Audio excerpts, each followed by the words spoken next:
সালামা ঘুমের ভিতরে আমার নবীর দাড়ি মোবারকের রক্ত, মাথা মোবারকের রক্ত দেখলেন। ঘুম থেকে জাগ্রত হয়ে জিনদের আওয়াজ, জিনদের কান্নার আওয়াজ, বিলাপ শুনে নবীর বিবি উম্মু সালামা আলমারির ভিতরে হাত দিলেন। আলমারি খোলার পর দেখে আমার নবী যে অসংখ্য প্রায় 50 বছর আগে যে বলে গেছে মাটি, শিশির মাটি রক্ত আকার ধারণ করলে হুসাইন শহীদ হয়ে গেছে ভাববে, হযরত উম্মু সালামা সেই শিশি হাতে নিয়ে দেখে মাটি আর মাটি নাই, সব মাটি রক্তের আকার ধারণ করেছে। আর একটু জোরে বলেন না সুবহানাল্লাহ। আমার বাবারা, ভাইয়েরা, আজকে এমন এক অবস্থা, আহলে বাইতকে হত্যা করে এজিদ বাহিনী বাবা জুমার নামাজের ইমামতি করেছে, জুমার নামাজও আদায় করেছে। কিছু কিছু কিতাবে এমন এসেছে ইমাম হোসাইনের পিছনে জুমার নামাজও এজিদ বাহিনী আদায় করেছে। জোরে বলেন না নাউজুবিল্লাহ। ইমাম হোসাইনের পিছনে নামাজ আদায় করেও আবার হোসাইনকে যারা হত্যা করে তারা কি মুমিন না মুনাফিক? বলেন মুমিন না মুনাফিক? হ্যাঁ বাবা, নামাজ পড়েছে, নামাজ পড়তে গিয়ে দুরূদ শরীফ পড়েছে, ওয়ালা আলী মুহাম্মদ, নবীর বংশধরের উপরে রহমত বর্ষিত হোক। নামাজের ভিতরে গিয়ে বলেছে ওয়ালা আলী মুহাম্মদ, আর নামাজের বাইরে গিয়ে হোসাইনকে যারা হত্যা করে তারা কশিন কালেও মুসলমান হতে পারে না। হ্যাঁ, কথা বলেন না কেন, ঠিক কিনা? নামাজের ভিতরে নবীর আহলে বাইতকে সালাম দেয়, দুরূদ পড়ে, আর নামাজের ভিতরে গিয়ে ইমাম হুসাইনকে হত্যা করে। এই ধরনের নামাজের সাথে, ইসলামের সাথে, আমার নবীর সাথে কোনো সম্পর্ক? আরো যারা বলেন কোন সম্পর্ক? আমার বাবারা, ভাইয়েরা, যে মুনাফিকরা ইমাম হুসাইনকে কারবালা নামক জায়গায় টেনে এনেছে, এই মুনাফিকদের একজনেরও জান্নাতে যাওয়া হারাম করে দিয়েছেন কে? আরো যারা বলেন কে? কিতাবের ভিতরে এসেছে, তারিখ তাবারি 5 নম্বর খণ্ড 366 পৃষ্ঠা, দাওয়াত দেয় নাই এমন অনেক বীর পুরুষ ইমাম হোসাইনের জন্য শাহাদাত বরণ করেছে। এমন ইতিহাস আছে না নাই? বলেন, মানুষ এবং জিন এই দুই জাতিকে সৃষ্টি করেছেন আমার আল্লাহ কিসের জন্য? ইবাদতের জন্য। নবীর বিবি আমাদের মা উম্মু সালামা বলে, দুপুরবেলা যখন হয়ে গেল আমি ঘুমিয়ে আছি, আমি ঘুমন্ত অবস্থায় দেখতে পাচ্ছি আল্লাহর হাবিবের দাড়ি মোবারকে, মাথা মোবারকে রক্ত লেগে আছে। আমি আল্লাহর হাবিবকে বললাম, মা লাকা ইয়া রাসূলুল্লাহ, ও আল্লাহর হাবিব আপনার কি হয়েছে? আপনার পর্দা নেওয়ার পর, ও আমার স্বামী, ও ইয়া রাসূলুল্লাহ, আপনার ওফাতের পর এখনো পর্যন্ত আপনাকে এই ভয়ানক অবস্থায় দেখি নাই, কি হয়েছে ইয়া রাসূলুল্লাহ? তিরমিজি শরীফের হাদিস। কি হয়েছে? আপনি এমন করছেন কেন? আপনার আকৃতি, আপনার দাড়ি মোবারকে রক্ত কেন লেগে আছে? মনোযোগ দিয়ে শুনবেন, বেয়াদবি করা যাবে না, আহলে বাইতের অনুষ্ঠানে হাসি তামাশা করা যাবে না। মনোযোগ, সময় কম, আধা ঘন্টা আপনাদেরকে বিরক্ত করছি। এবার আসেন, ইমাম হযরতে উম্মু সালামা এই কথা যখন বললেন, আমার নবী বললেন, ও আমার বিবি উম্মু সালামা, তুমি কি জানো এই জায়গাটা কোথায়? এই যে রক্ত মিশ্রিত মাটি দেখতে পাচ্ছ, জানো এই জায়গাটা কোথায়? শাহিদতু কাতলাল হুসাইনি আনিফার, আমি এই জায়গা সাহিত্য উপস্থিত হয়েছি। এই জায়গা আমার নাতি হুসাইনকে একটু আগে শহীদ করা হয়েছে। আমার দাড়িতে, আমার পাগড়িতে, টুপিতে, চুলে যেই দাড়ি, যে রক্ত মাখা মাটি দেখছো, এগুলো আমার নাতি হুসাইনের রক্ত মাখা মাটি। একটু জোরে বলা যাবে কি সুবহানাল্লাহ? হযরতে উম্মু সালামা ঘুম থেকে জাগ্রত হলেন। ঘুম থেকে জাগ্রত হওয়ার পরে দেখে জিন জাতি। বলেন কি জাতি? আরো জোরে বলেন কি জাতি? নবীর বিবি উম্মু সালামা শুনতে লাগলেন, জিন জাতি ঘরের আশেপাশে নবীর বিবি উম্মু সালামার ঘরের চতুর্দিকে জিন জাতি বিলাপ করতেছে, কান্না করতেছে। কারণ জিনেরা সেকেন্ডের ভিতরে 1000 কিলোমিটার মাইল দূরে চলে যেতে পারে। জিন জাতি নবীর বিবি উম্মু সালামার কাছে কান্না করতে লাগলো। ঘরের চতুর্দিকে অনুমতি ছাড়া তো ঢুকতে পারে না। চারদিকে মুসলমান যত ইমানদার জিন জাতি আছে কান্না করতেছে। হযরত উম্মু সালামা কান্না শুনে জিন জাতির স্বপ্নে দেখে আমার নবী একটা শিশি দিয়েছিলেন। বলেন কি? আরেকটু আসতে বলেন কি? শিশি দিয়েছিলেন, কখন দিয়েছিলেন? আস-সাওয়াইকুল মুহরিকা 2 নম্বর খণ্ড 372 পৃষ্ঠার ভিতরে এসেছে। আমার নবী ইমাম হুসাইনকে জড়িয়ে ধরে আমার নবী আনন্দিত হতে লাগলেন, আনন্দ উদযাপন করতে লাগলেন। আমার নবীকে জিবরাইল আলাইহিস সালাম ইশারা দিলেন, যেই জায়গায় আমার নবী ইমাম হুসাইনকে আদর করছিলেন ওই জায়গায় দ্বিতীয় দোতলা একটা ভবন ছিল। জিবরাইল আলাইহিস সালাম আমার নবীকে নিয়ে দোতলায় ছাদে চলে গেলেন। ছাদে চলে যাওয়ার পরে জিবরাইল আমার নবীকে বললেন, আপনি কি আপনার এই নাতিকে কেমন ভালোবাসেন? আমি অনেক ভালোবাসি। আপনার এই নাতিকে আপনার উম্মতের মুনাফিক উম্মত, বলেন কি উম্মত? আরো যারা বলেন কি উম্মত? কিছু গাদ্দার মুনাফিকরা আপনার এই নাতিকে দুনিয়া থেকে বিদায় করে দিবে। আমার নবীর চোখ মোবারক থেকে অশ্রু ঝরতেছে। জিবরাইল আলাইহিস সালাম বলেন, ইয়া রাসূলুল্লাহ, আপনি যদি অনুমতি দেন, আপনার নাতি যেই জায়গায় শাহাদাত বরণ করবে ওই জায়গার মাটি আমি এনে আপনাকে দেখাইতে চাই।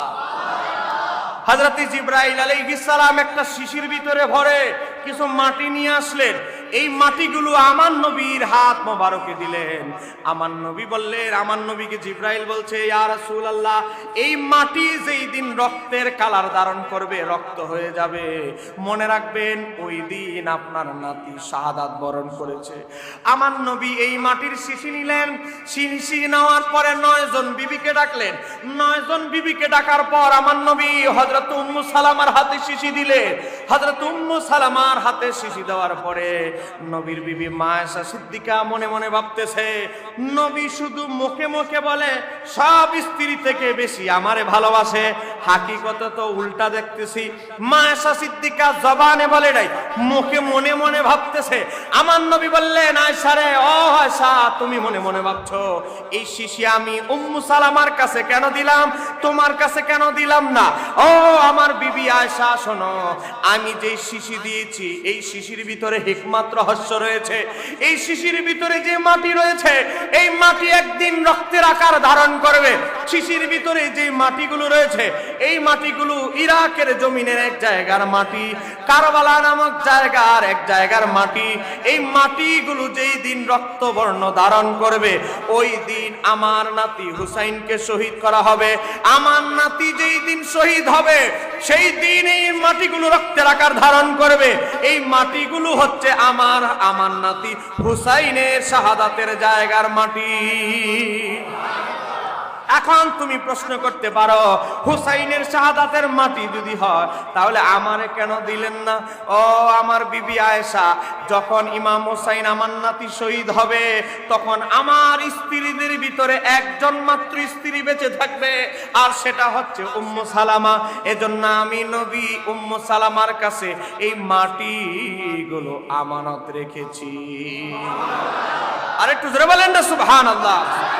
নবীর ইমাম শামসুদ্দিন জাহাবি আজ থেকে 750 বছর আগে একটি কিতাব লিখেছেন, নাম হচ্ছে ইসবাতুস শাফাত, শাফাতের প্রমাণপঞ্জি। নবী যে শাফাত করবে, হাফেজে কোরআন শাফাত করবে, শহীদরা শাফাত করবে, এই যে শাফাত কারা কারা করবে আর কারা কারা পাবেন আর কারা কারা নবীর শাফাত পাবেন না, শুধু এর উপরে তিনি একটি কিতাব লিখেছেন। সেই কিতাবের ভিতরে হযরত ইমাম জাহাবি রহমাতুল্লাহ আলাইহি একটা হাদিস নকল করেছেন। হাদিসটি বর্ণনা করেছেন মাওলা আলী মুশকিল কুশা। হযরত মাওলা আলী মুশকিল কুশা বলে, আমি আমার নবীকে তার নুরানি জবানে ইরশাদ করতে শুনেছি। আমার নবী বলেছেন, শাফাতি লি উম্মতি, আমার শাফাত ওই উম্মতের জন্য। কোন উম্মত? মান আহাব্বা আহলে বাইতি, যে উম্মত আমি নবীর আহলে বাইতকে ভালোবাসে, আমি নবীর 1 নাম্বার শাফাত পাবে তারা। একটু জোরে বলেন না সুবহানাল্লাহ। বলেন, আমরা নবীর শাফাত চাই কি চাই না? এজন্য আমাদের আহলে বাইতের, নবীর আহলে বাইতের ভালোবাসার দরকার আছে না নাই? আছে। হাদিস ইমাম খতিবে বাগদাদি 1100 বছর আগের ইমাম খতিবে বাগদাদি তারিখে বাগদাদের 2 নম্বর খণ্ড 525 পৃষ্ঠা, 9ম শতাব্দীর মুজাদ্দিদ ইমাম জালালউদ্দিন সুয়ুতি, কিতাবের নাম জামউল জাওয়ামে, কিতাবের 15049 নম্বর হাদিস। তাই অতএব আমরা যদি নবীর শাফাত পাইতে চাই, আহলে বাইতের ভালোবাসা জরুরি। বলেন, আহলে বাইতের ভালোবাসা কি? আপনি আহলে বাইতকে আজকে দেখেন, এই মুহররম মাস চলে গেল, দ্বিতীয় জুমাও গতকালকে চলে গেল, আজকে দেখেন গোটা বাংলাদেশে যত ওয়াহাবি খারেজি লামাযহাবি আছে, আপনি দেখবেন গত জুমায় আহলে বাইতের ফজিলত নিয়ে তাদের মুখে কোনো আলোচনা নাই। বলেন বাস্তব না অবাস্তব? আমি যদি ভুল তথ্য গিয়ে থাকি, আপনি তাদের শায়েখগুলোর পেজে ঢুকবেন, পেজে ঢুকে তাদের জুমার বক্তব্যটা টেনে টেনে টেনে টেনে শুনবেন। আপনি আমার কথা অন্ধভাবে শোনার দরকার নাই, টেনে টেনে এদের বড় হুজুরের ভিডিওগুলো জুমার লাইভটা শোনেন, দেখবেন গোটা জুমার বয়ানে আহলে বাইত নিয়ে কোনো আলোচনা নাই। বলেন ঠিক কিনা? আচ্ছা, আহলে বাইতের আলোচনা না হয় দ্বিতীয় জুমায় নাই, তাহলে তৃতীয় জুমা দেখেন নাই। আচ্ছা, তৃতীয় জুমায়ও নাই। আমার কাছে আছে প্রায় 11টার মতো ওয়াহাবিদের লেখা খুতবা। এই যে মসজিদের হুজুর যে খুতবা পড়ে আরবি বাংলা, এরকম ওয়াহাবিদের লেখা খুতবা আছে আমার কাছে 11টার উপরে। এই প্রত্যেকটা খুতবার আমি মহরম মাসের প্রত্যেকটা খুতবায় মহরম মাসের চ্যাপ্টার দেখলাম। অন্যান্য মাসে তো নাই, মহরম মাসে এদের খুতবার একজনেরও আলোচ্য বিষয় আহলে বাইতের ফজিলত, ইমাম হুসাইনের ফজিলত, ইমাম হাসানের ফজিলত, খাতুনে জান্নাতের ফজিলত, কারবালার ঘটনা নিয়ে তাদের জুমার কোনো খুতবার কোনো আলোচ্য বিষয় নাই। তার মানে আমরা যখন আহলে বাইতের কথা বলি তখন তারা আমাদেরকে গুতা মেরে বলে আমরাও আহলে বাইতকে ভালোবাসি। তো তোমরা যদি আহলে বাইতকে ভালোবাসো, বছরের 365 দিনের ভিতরে কোন ওয়াজের মধ্যে আহলে বাইতের পক্ষে ওয়াজ করো না, খুতবার ভিতরে ওয়াজ করো না, খুতবার ভিতরে বিষয় দাও নাই, তার মানে তোমাদের অন্তরেও নাই, তোমাদের খুতবায়ও নাই।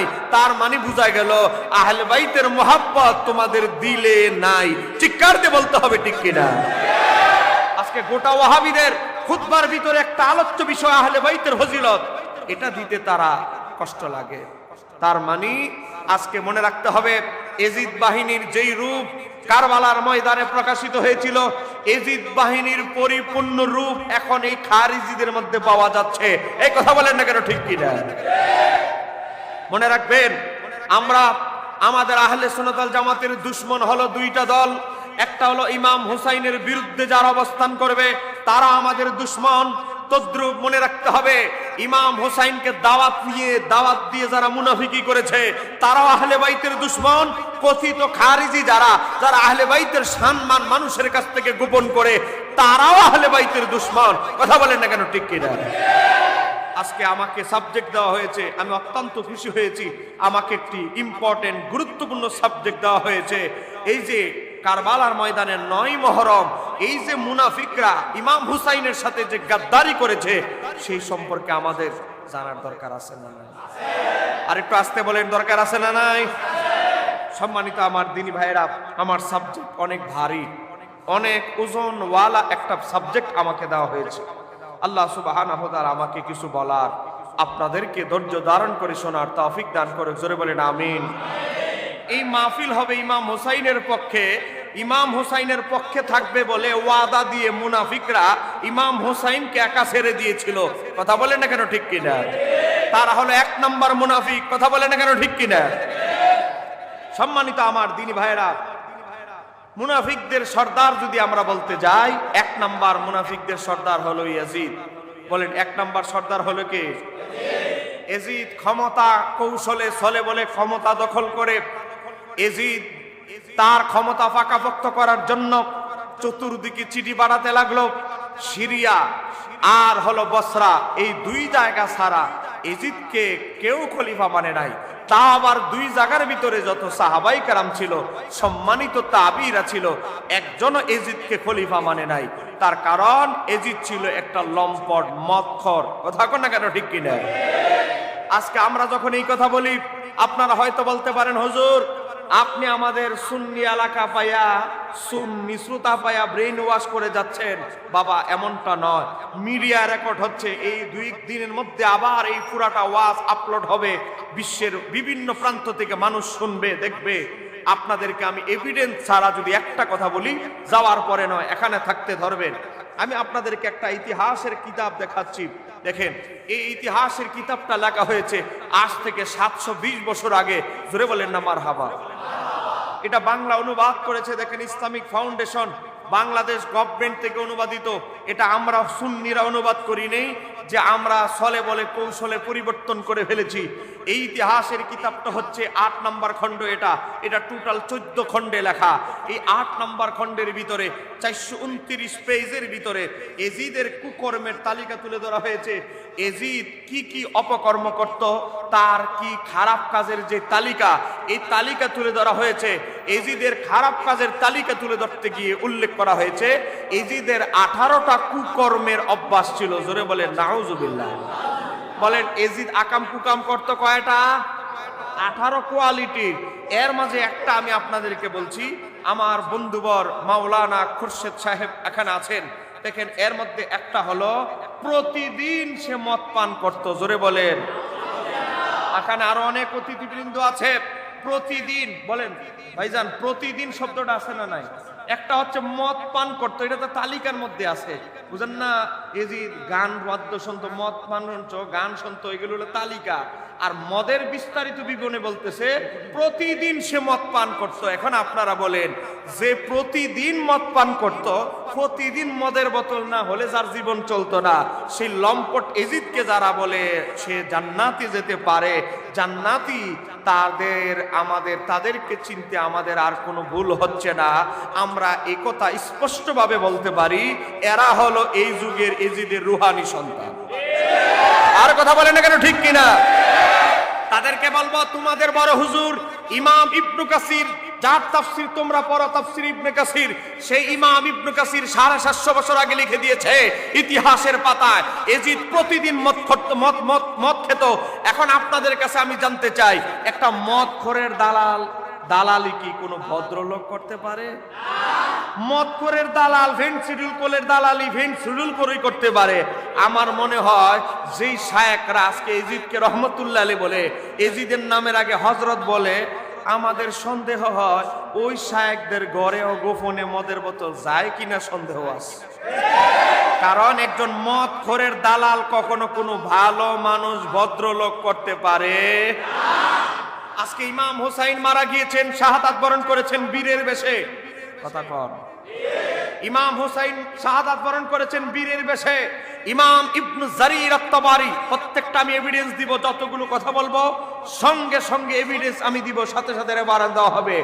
ইমাম ইবনে জারির আত-তাবারি উল্লেখ করেছেন যে ইমাম হুসাইন একাই এজিদ বাহিনীর সদস্য 111 জন এজিদের সৈন্যকে হত্যা করে তিনি জমিন থেকে শাহাদাত বরণ করেছেন।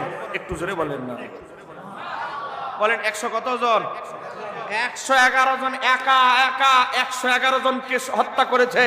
তাহলে আজকে দেখেন, ইমাম হুসাইন বীরের বেশে শাহাদাত বরণ করেছে, আর এজিদের এই ওয়াহাবি লামাযহাবীদেরকে বলবেন, তোমরা যাকে হযরত এজিদ বলো, তোমরা যাকে এজিদকে কাফের মানতে নারাজ, তোমাদের কাছে জানতে চাই এজিদের মৃত্যুটা কিভাবে হয়েছে, একটু কি বলা যাবে?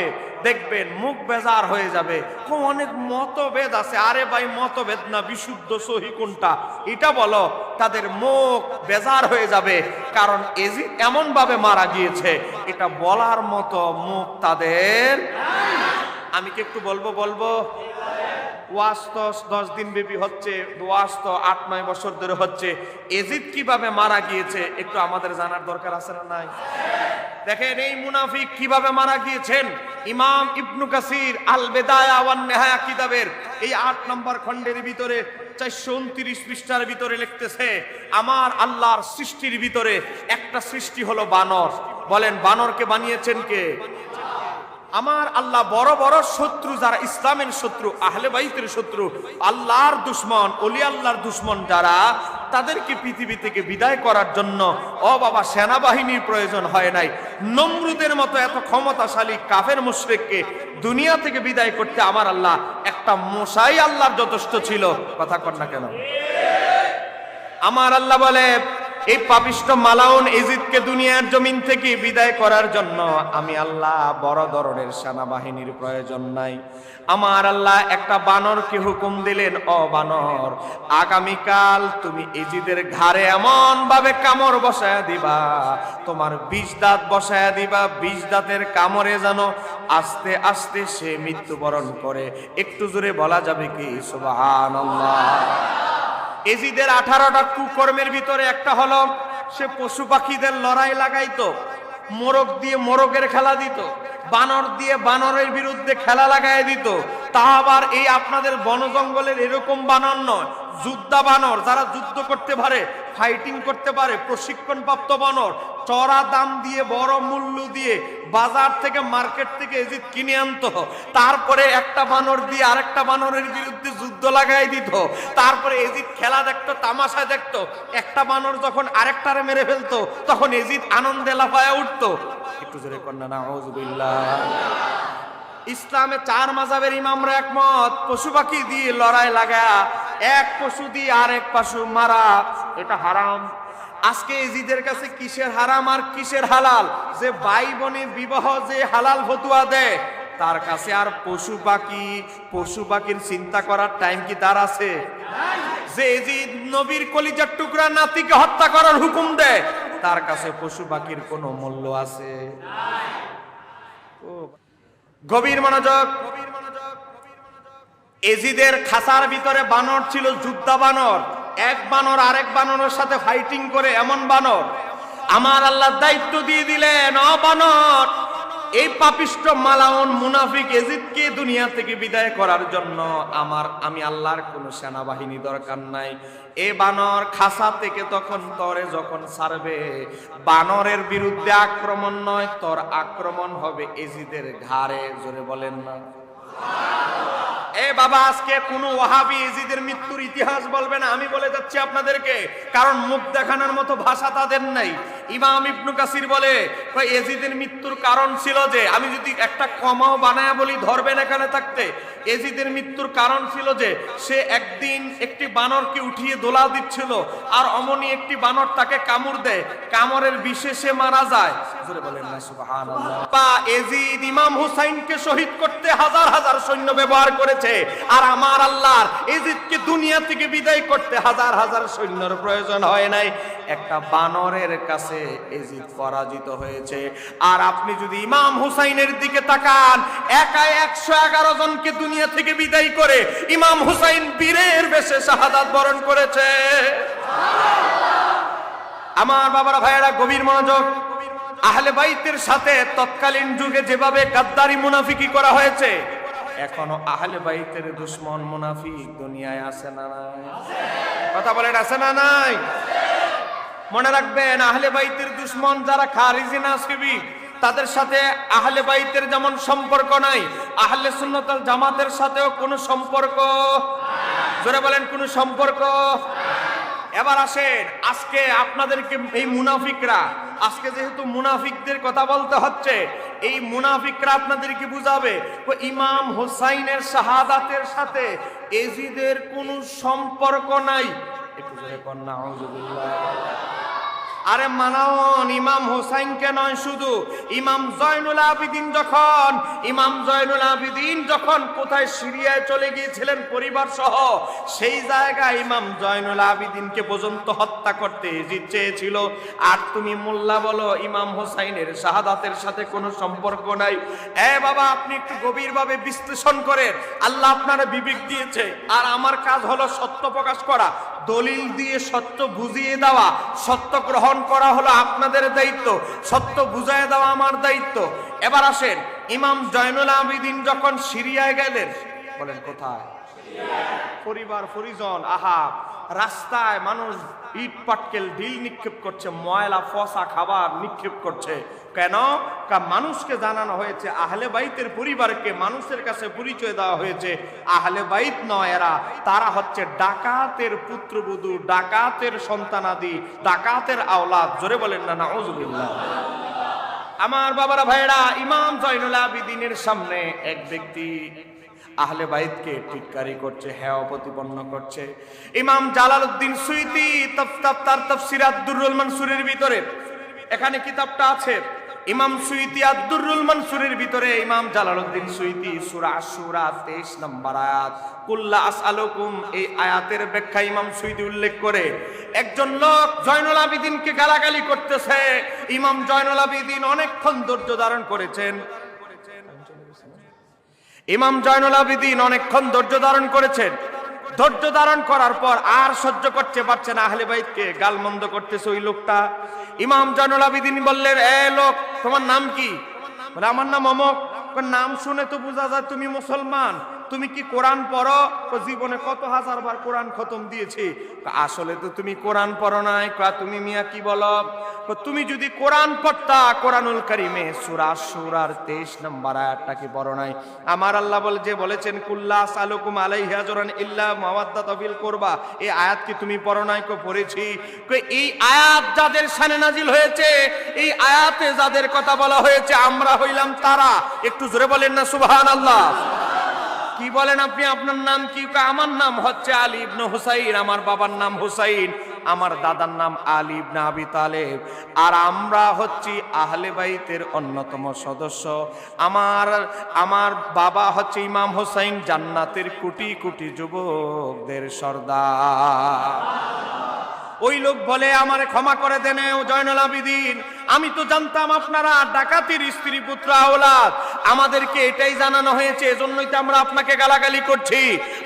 হযরত ইমাম জয়নুল আবেদিন বললেন, যারা আহলে বাইতের সাথে দুশমনি করেছে তাদের উপরে লানত, অতি সত্যই গজব তাদেরকে আঁকড়ে ধরবে। এখন আমি আপনাদেরকে মনোযোগের সাথে একটু শোনার জন্য বলছি, কিভাবে মুনাফিকি আহলে বাইতের সাথে করা হয়েছে। শুধু ইমাম হুসাইনের সাথে নয়, ইমাম হুসাইনের পরেও আহলে বাইতের সাথে কিভাবে মুনাফিকি করা হয়েছে। আমার বাবারা ভাইরা, সিরিয়ায় যখন ইমাম জয়নুল আবেদিনকে আনা হলো, আনার পরে এজিদ চিন্তা করলো ইমাম জয়নুল আবেদিনকে দুনিয়া থেকে বিদায় করে দিবেন। জোরে বলেন নাউজুবিল্লাহ। ইমাম জয়নুল আবেদিনকেও রাখবে না। বাবা, রাত্র হয়ে গেছে, আগামীকাল ইমাম জয়নুল আবেদিনকে হত্যা করে ফেলবে, ফাঁসি দিয়ে ফেলবে। এমত অবস্থায় আমার নবীর একজন সাহাবী ছিল সিরিয়ার জমিনে, তার নাম হচ্ছে হযরতে নোমান ইবনে বশির। আমার নবীর সাহাবী হযরতে নোমান ইবনে বশিরকে স্বপ্ন দেখাইলেন, ও আমার সাহাবী নোমান, আগামীকাল এজিদ আমার নাতির একমাত্র আওলাদ জয়নুল আবেদিনকে হত্যা করার সিদ্ধান্ত নিবে। ও আমার সাহাবী নোমান ইবনে বশির, আমি নবী তোমাকে হুকুম দিচ্ছি, জীবন দিয়ে হলেও আমার নাতির একমাত্র আওলাদ জয়নুল আবেদিনকে তুমি হেফাজত করবে। আর একটু জোরে বলেন না সুবহানাল্লাহ। ইয়া রাসূলুল্লাহ, আমি এজিদের সাথে কিভাবে মোকাবেলা করব? আমি নবী তোমাকে শিখিয়ে দিচ্ছি, আমি একটা কথা শিখিয়ে দিচ্ছি, আমি যেই কথাটা বলবো শিখিয়ে দিচ্ছি তোমাকে, এজিদের দরবারে গিয়ে হুবহুব এই কথাটাই বলবে। এখন আসেন দেখেন, ইমাম ইবনে কাসির এটা ইতিহাসের পাতায় লিখেছে, 8 নম্বর খণ্ড 365 নম্বর পেজের ভিতরে এসেছে। আমি কি বলবো? আপনারা কি আমার আওয়াজ শুনতে পাচ্ছেন? পিছনের বাইরে কি রাগ করেছেন নাকি আমার উপরে? একটু জোরে বলেন, আমি কি ইতিহাসটা, সঠিক ইতিহাসটা বলবো? শুধু কারবালা নয়, কারবালার পরেও কত বাটপারি হয়েছে একটু আপনাদেরকে ধরিয়ে দিচ্ছি। 365 পৃষ্ঠা, এই যে দেখেন 365 পৃষ্ঠা, ভাই আছে না নাই? 365 পৃষ্ঠা। এবার এজিদ তো সিদ্ধান্ত আগে নিয়ে ফেলেছেন, জয়নুল আবেদিনকে হত্যা করে ফেলবে। এখন নাটক তো একটা সাজাইতে হয়, পরামর্শ সভা ডেকেছে। আসলে মনে মনে সিদ্ধান্ত নিয়ে ফেলেছে ইমাম হুসাইনের একমাত্র আওলাদ জয়নুল আবেদিনকে হত্যা করে ফেলবে। পরামর্শ সভা ডেকেছে এজিদ। এখন পরামর্শদাতাদের একদল বলতেছে, তখন কতিপয় অভিশপ্ত লোক বলল, আমিরুল মুমিনিন, এজিদকে বলতেছে, আমিরুল মুমিনিন, সাপ মেরে তার বাচ্চাকে ছেড়ে রাখা নিরাপদ নয়। আলী ইবনে হুসাইন, ইমাম জয়নুল আবেদিনের মূল নাম হচ্ছে আলী ইবনে হুসাইন, আলী ইবনে হুসাইনকে শেষ করে দিন, তাহলে আর হুসাইনের কোনো বংশধর অবশিষ্ট থাকবে না। একটু জোরে বলেন নাউজুবিল্লাহ। অভিশপ্ত একদল লোক এজিদের খাস দালাল, তারা বলতেছে, এগুলো আগে শিখিয়ে দিয়েছে, বুঝেন না, সব তো নাটকের মঞ্চ। আমিরুল মুমিনিন, আপনি সাপ মেরে ফেললেন, সাপ মানে ইমাম হুসাইন, একটু জোরে বলেন না নাউজুবিল্লাহ। নাই, সাপের বাচ্চাটাকেও দুনিয়া থেকে বিদায় করে দেন, তাহলে আর হুসাইনের কোনো বংশধর দুনিয়া থাকবে না, আপনারও কোনো শত্রু থাকবে না। একটু জোরে বলা যাবে কি? আর একটু জোরে বলেন। বাবা, এজিদের দালালেরা, এজিদ বলছে ইমাম হুসাইন সাপ, ইমাম হুসাইনের সন্তান সাপের বাচ্চা, আর আমার নবী বলছেন আমার হাসান হুসাইন জান্নাতের কোটি কোটি যুবকদের সর্দার। এজিদের সমস্ত দালালরা যদি একসাথেও ইমাম হুসাইনের বিরুদ্ধে কথা বলে, ইমাম হুসাইনের বিরুদ্ধে কথা বলে, ইমাম হুসাইনকে কাফের বলে, জাহান্নামী বলে, সাপ বলে, আর যাই বলে, আমার আল্লাহর কিছু আসে যায়? এই কথা বলেন, আমার আল্লাহর সিদ্ধান্তের কোনো পরিবর্তন হবে? আরো জোরে বলেন, হবে? যেই কথা বলতেছিলাম, নবীর চাচি নাম হচ্ছে হযরতে উম্মে ফদল, রাইসুল মুফাসসিরিন হযরতে আব্দুল্লাহ ইবনে আব্বাসের মা, নবীর আপন চাচা হযরতে আব্বাস রাদিয়াল্লাহু তাআলা আনহুর স্ত্রী হযরতে আব্দুল্লাহ ইবনে আব্বাসের মা। তিনি স্বপ্ন দেখলেন, মিশকাত শরীফের ভিতরে এসেছে, ইমাম আবু নাঈম ইসবাহানী দালাইলুন নবুয়তে নকল করেছে।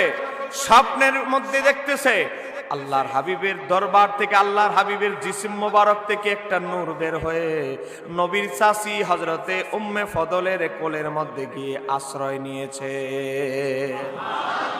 বলেন, আমার নবীর স্বপ্ন কি সত্য না মিথ্যা? বলেন, অবাস্তব না বাস্তব? কারণ আমার নবীর সুরত শয়তান ধারণ করতে পারে।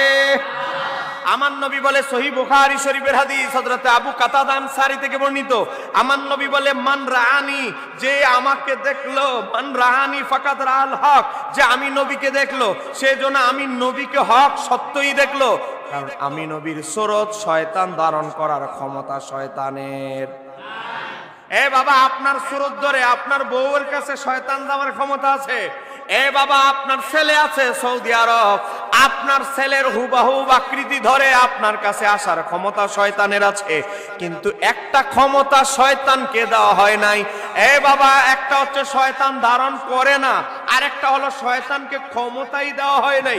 দুইটা দুই জিনিস। শয়তানের এমন কোনো স্পর্ধা ক্ষমতাই নেই যে আমার নবীর মতো, নবীর মতো কোনো সত্তা হবে। কারণ আমার আল্লাহ নবীর মতো কোনো জিনিস কুল মাখলুকাতে বানায় নাই। আমার বাবারা, ভাইরা, নবীর চাচি উম্মে ফদল স্বপ্নে দেখলেন নবীর জিসিম মোবারক থেকে একটা নূর বের হয়ে ওনার কোলের মধ্যে এসেছে, আর উনি ওই নূরটাকে কোলে, বাচ্চা যেভাবে কোলে নেয় সেই নূরটাকে সেভাবে কোলে নিয়েছেন। স্বপ্ন দেখার পরে সকালবেলা দৌড় দিলেন নবীর দরবারে, ইয়া রাসূলুল্লাহ, নবী গো, আমি গত রাত্রে স্বপ্নে দেখেছি একটা নূর আপনার থেকে বের হয়ে, একটা নূর আপনার কাছ থেকে বের হয়ে আমার কোলে এসেছে। আমার নবী মুস্কি হাসি দিয়ে বলে, ও আমার চাচি উম্মে ফদল, আপনি সত্য স্বপ্ন দেখেছেন, আল্লাহ আপনারে সত্য স্বপ্ন দেখিয়েছে। এই স্বপ্নের ব্যাখ্যা হচ্ছে, আমার মেয়ে ফাতেমার গর্ভে এক সন্তান আগমন করেছে, আমার মেয়ের গর্ভে এক সন্তান এসেছে, ও চিরেই সে জন্মগ্রহণ করবে, আমার এক নাতি হবে। আমার নাতি পৃথিবীতে ভূমিষ্ঠ হওয়ার পর সর্বপ্রথম আপনার কোলে আরোহণ করবে। একটু জোরে বলা যাবে কি? আর একটু জোরে বলেন। আমার নবীর নাতি ইমাম হুসাইন পৃথিবীতে আসলো। আমার নবী যখন খবর পাইলেন, একটা দৌড় দিলেন খাতুনে জান্নাতের বাড়িতে। আমার নবী খাতুনে জান্নাতের বাড়িতে যাওয়ার পর গিয়ে দেখে হযরতে আলী আমার নবীর নাতি ইমাম হুসাইনকে নিয়ে আছে। আমার নবী বলতে লাগলেন, আলী, আমার নাতিকে আমার কোলে দাও। জোরে বলেন না সুবহানাল্লাহ। তুমি নিয়ে আসো কেন? আরে আমার কোলে দাও আমার নাতিকে। আমার নবী ইমাম হুসাইনকে কোলে নিলেন। ইমাম হুসাইনকে কোলে নেওয়ার পরে আমার নবী বললেন, ও আলী, তুমি আমার নাতির নাম কি রেখেছো? হযরতে মাওলা আলী মুশকিল কুশা বললেন, ইয়া রাসূলুল্লাহ, আমি তো আপনার নাতির নাম রেখেছি সাব্বির। বলেন, নাম রেখেছি কি? সাব্বির। আমি তো আপনার নাতির নাম রেখেছি সাব্বির। আমার নবী মুস্কি হাসি দিয়ে বলে, ও আলী, জান্নাতের বিভিন্ন গেটে গেটে পাতায় পাতায় আমার নাতির নাম আল্লাহ খোদাই করে রেখেছে হোসাইন। আল্লাহ ঠিক করেছে হোসাইন, আর তুমি ঠিক করেছো সাব্বির। এখন তোমারটা টিকবে না, আল্লাহটা টিকবে। হযরতে আলী মুস্কি হাসি দিয়ে বলে, আমার ছেলের নাম মা আল্লাহ সুবহানাহু তাআলা, আল্লাহ যেটা পছন্দ করেছে আমি আলীও সেটা পছন্দ করলাম। আমার ছেলের নাম হলো আল্লাহর পছন্দের নাম হুসাইন। এ বাবা, ইমাম হুসাইন এমন সত্তা যার নামটা বাছাই করেছেন কে? আর জোরে বলেন কে? এ বাবা, তাওরাতে, জাবুরে, ইনজিলে, আসমানি তিন কিতাবে ইমাম হুসাইনের জিকির ছিল। কিতাবের নাম আস-সাওয়াইকুল মুহরিকা, 2 নম্বর খণ্ড 312 পৃষ্ঠা থেকে ঘটনাটা বললাম। এই কিতাবের ভিতরে এসেছে হযরতে বিখ্যাত তাবি ইবনে শিহাব জুহরি সহ প্রায় 3 জন তাবি বর্ণনা করছে। তাবিদের যুগে যুদ্ধ করতে গিয়েছে মুসলমানরা, যুদ্ধ করতে গিয়ে মুসলমানরা যখন যুদ্ধ করতে গেল, কিতাবের ভিতরে জায়গাটার নাম এসেছে, সে জায়গার দুর্গের নাম হচ্ছে কানিসার। সে কানিসার দুর্গ যখন মুসলমানরা বিজয় করলো, সে দুর্গে যখন গেল, হাদিসটি বর্ণনা করেছেন তাবি ইয়াহিয়া ইবনু ইয়ামান। সেই কিতাবের ভিতরে এসেছে ইমাম তাবরানি আল মুআজামুল কবির 3 নম্বর খণ্ড 123 পৃষ্ঠা হাদিস নাম্বার 2874। সে হাদিসের ভিতরে এসেছে, গিয়ে দেখে মুসলমানরা যখন ওই শহরটা বিজয় করলো, সেই শহরের ভিতরে একটা গির্জা ছিল। বলেন কি ছিল? আরো জোরে বলেন। সেই গির্জার ভিতরে খ্রিস্টানরা ইবাদত বন্দেগী করত। গির্জার মধ্যে গেলেন, গির্জার মধ্যে গিয়ে দেখে শিরোনাম লেখা গির্জার ফটকের মধ্যে, মূল ফটকের মধ্যে লেখা আরবি ভাষায় কবিতা লেখা, যারা নবীর নাতি হুসাইনকে হত্যা করেছে তারা কিভাবে জান্নাত, তারা কিভাবে তার নানার শাফাতের আশা করে। একটু জোরে বলেন না সুবহানাল্লাহ। এই লাইনটা আরবিতে লেখা, যারা হুসাইনকে হত্যা করেছে তারা কিভাবে তার নানার শাফাত হাসরের ময়দানে আশা করে, সে আশায় কিভাবে বসে আছে। এই আরবি লাইনটা কবিতা আরবি ভাষায় এই কথাটা লেখা। তখন মুসলমানদের সেনাপতি বলতে লাগলো, এই গির্জা প্রতিষ্ঠিত হয়েছে কত বছর আগে? বলে এখন থেকে 3000 বছর আগে। এই গির্জার ভিতরে কত বছর আগে এই ইমাম হুসাইনের কথা লেখা আছে? আপনাদের নবী পৃথিবীতে আসার প্রায় 700 বছর আগে গির্জার ভিতরে হুসাইনের কথা লেখা হয়েছিল। আর একটু জোরে বলেন না সুবহানাল্লাহ। আরে বাবা, আমার নবী পৃথিবীতে দুনিয়ায় আসার আরো 700 বছর আগে গির্জার ভিতরে লেখা ইমাম হুসাইন শাহাদাত বরণ করবে। ইমাম হুসাইনের জিকির আমার নবীর আগমনের 700 বছর আগে ছিল। একটু জোরে বলেন আল্লাহু আকবার। এ বাবা, ইমাম হুসাইন শাহাদাত বরণ করেছে, আর এখন আপনি রাজনৈতিক যুদ্ধে রাজনৈতিক গোলাগুলে মারা গিয়েছে, তারাও এখন শহীদ। কথা কন না কেন, ঠিক কিনা? এখন তো শহীদ এত সস্তা হয়ে গেছে। শেখ হাসিনার বিরুদ্ধে আন্দোলন মারা গেছে, তারাও শহীদ। কথা বলেন, আছে না নাই? আমরা কোন বিএনপি আমলি কোন রাজনীতিক ওয়াজ এই মঞ্চে করছি না, কিন্তু শহীদ শব্দের এখন এত অপব্যবহার হচ্ছে। মনে রাখতে হবে, ইসলামী শরীয়তে আল্লাহর সন্তুষ্টির জন্য কেউ শাহাদাত বরণকেই মূলত শহীদ বলা হয়। আর আজকে এক দলের সাথে আরেক দলের গুতাগুতি ঝগড়া লাগে মারা গেছে রাজনৈতিক কোলাহলে, রাজনৈতিক স্বার্থে এও হয়ে গেছে শহীদ। এটা রাজনৈতিক শহীদ হতে পারে, কিন্তু ইসলামী দৃষ্টিকোণে শহীদ হতে পারে না। ইসলামী দৃষ্টিকোণে শহীদ আর রাজনৈতিক শহীদ এক নয়। গভীরভাবে লক্ষ্য করেন। আপনাকে বিরক্ত হচ্ছে? আমি কি আর ঘন্টা খানিক যাবো ইনশাআল্লাহ? আপনারা ইশারা দিলে মুনাজাত দিয়ে দিব, কোনো অসুবিধা নাই, যেহেতু আমার পরে আর কোনো বক্তা। এবার আসেন, যেই কথা বলতেছিলাম, ইমাম হুসাইনও শহীদ। আর কত যুদ্ধের ময়দানে মুসলমান শহীদ হলেন, তারাও শহীদ। তাদের শাহাদাতে আর ইমাম হুসাইনের শাহাদাত কখনো এক পাল্লায় মাপলে হবে? কারণ তারা হলো জান্নাতি আর ইমাম হুসাইন হলো জান্নাতের নেতৃত্ব দানকারী। কথা কন। মনে রাখতে হবে, আহলে বাইতকে এমন ভাবে এই মুনাফিকরা জুলুম নির্যাতন করেছে। শুধু আহলে বাইতকে কারবালার ময়দানে শহীদ করে শুধু জুলুম করে ক্ষান্ত হয় নাই, ইমাম হুসাইনের শের মোবারকের সাথেও জুলুম করা হয়েছিল। ইমাম ইবনে কাসির আল বিদায়া ওয়ান নিহা কিতাবে লেখে, উবাইদুল্লাহ ইবনে জিয়াদ যখন ইমাম হুসাইনের শের মোবারক একটা তখ্তের উপরে যখন নিয়ে আসলেন, তখ্তের উপরে যখন আনা হলো স্টিকার ছুরি, যেই ছুরি দিয়ে আমরা ফল কেটে খাই, এই ছুরি দিয়ে ইমাম হুসাইনের গাল মোবারকে, দাঁত মোবারকে বলা হচ্ছে কি বিশ্রী দাঁত, কি বিশ্রী চেহারা। জোরে বলেন। ইমাম হুসাইনের চেহারা কি বিশ্রী নাকি? ইমাম হাসান এবং ইমাম হুসাইন দুই ভাই নবীর মতো দেখতে হয়েছে। কিতাবের ভিতরে এসেছে, তিরমিজি শরীফের হাদিস, হযরতে আনাস ইবনে মালিক বলে ইমাম হাসান এবং ইমাম হুসাইন তারা দুই ভাই ছিলেন আমার নবীর ফটোকপি। জোরে বলেন না সুবহানাল্লাহ। যেই কথা বলতেছিলাম, ওই সময় নবীর 8 বছর মতান্তরে 10 বছরের খাদেম আনাস ইবনে মালিক রাদিয়াল্লাহু তাআলা উপস্থিত। তখন হযরতে আনাস বলতে লাগলো, ও উবাইদুল্লাহ ইবনে জিয়াদ, ও উবাইদুল্লাহ ইবনে জিয়াদ, পাপিষ্ঠ লোক, তুমি কার চেহারাকে তুমি নোংরা বলছো, কুৎসিত বলছো? কার দাঁতগুলোকে তুমি কুৎসিত বলছো? আমি আনাস ইবনে মালিক নবীর 10 বছরের গোলামি করেছি। আমি আনাস আমার 2 চোখে, 2 নয়নের চোখে দেখেছি আমার নবীর ঠোঁট মোবারক দিয়ে এই তুমি যার দাঁতকে তুমি কুৎসিত বলছো, এই দাঁতে জিহ্বায় কত অসংখ্যবার চুষেছে, চুমু খেয়েছে, আমি আনাস সেটা হিসাব করে বর্ণনা করতে পারবো না।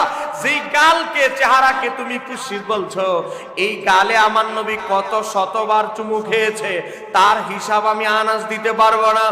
এই চেহারার কথা বলছো, এই চেহারা আমার নবীর চেহারার চাইতে চেহারার সাথে অধিক সাদৃশ্যপূর্ণ। তুমি তো আমার নবীরে দেখো নাই, নবীরে চিনতেও পারো নাই, নবীরে দেখার সৌভাগ্য তোমার হয় নাই। তুমি হযরতে ইমাম হুসাইনের চেহারাকে কিভাবে পরিমাপ করবে? অপাপিষ্ট, তুমি ইমাম হুসাইনের চেহারাকে তুমি কুৎসিত বলবে না? একটু জোরে বলা যাবে কি সুবহানাল্লাহ? সাহাবায়ে কেরাম জীবনের বাজি নিয়েও এজিদ বাহিনীর বিরুদ্ধে রুখে দাঁড়ানোর চেষ্টা করা হয়েছে, চেষ্টা করেছেন। বাস্তবতায় দেখেন, এজিদের সৈন্যদের ভিতরে কোন সাহাবীর নাম পাবেন না, কারণ কোন সাহাবী সহজে আহলে বাইতের সাথে গাদ্দারি করে নাই। কথা বলেন না কেন, ঠিক কিনা? কোন সাহাবী গাদ্দারি করে নাই। এখানেই শেষ নয়, এখানেই শেষ নয়। এ বাবা, ইমাম হুসাইন রাদিয়াল্লাহু তাআলা চেহারার সাথে গাদ্দারি করা হয়েছে, চেহারার সাথে বেয়াদবি করা হয়েছে, এখানেই শেষ নয়।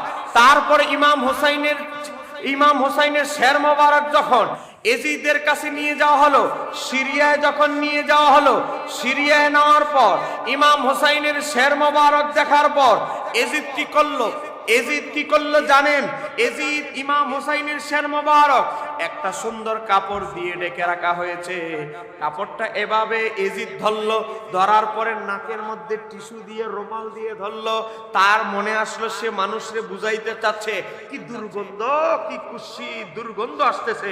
একটু জোরে বলেন না নাউযুবিল্লাহ।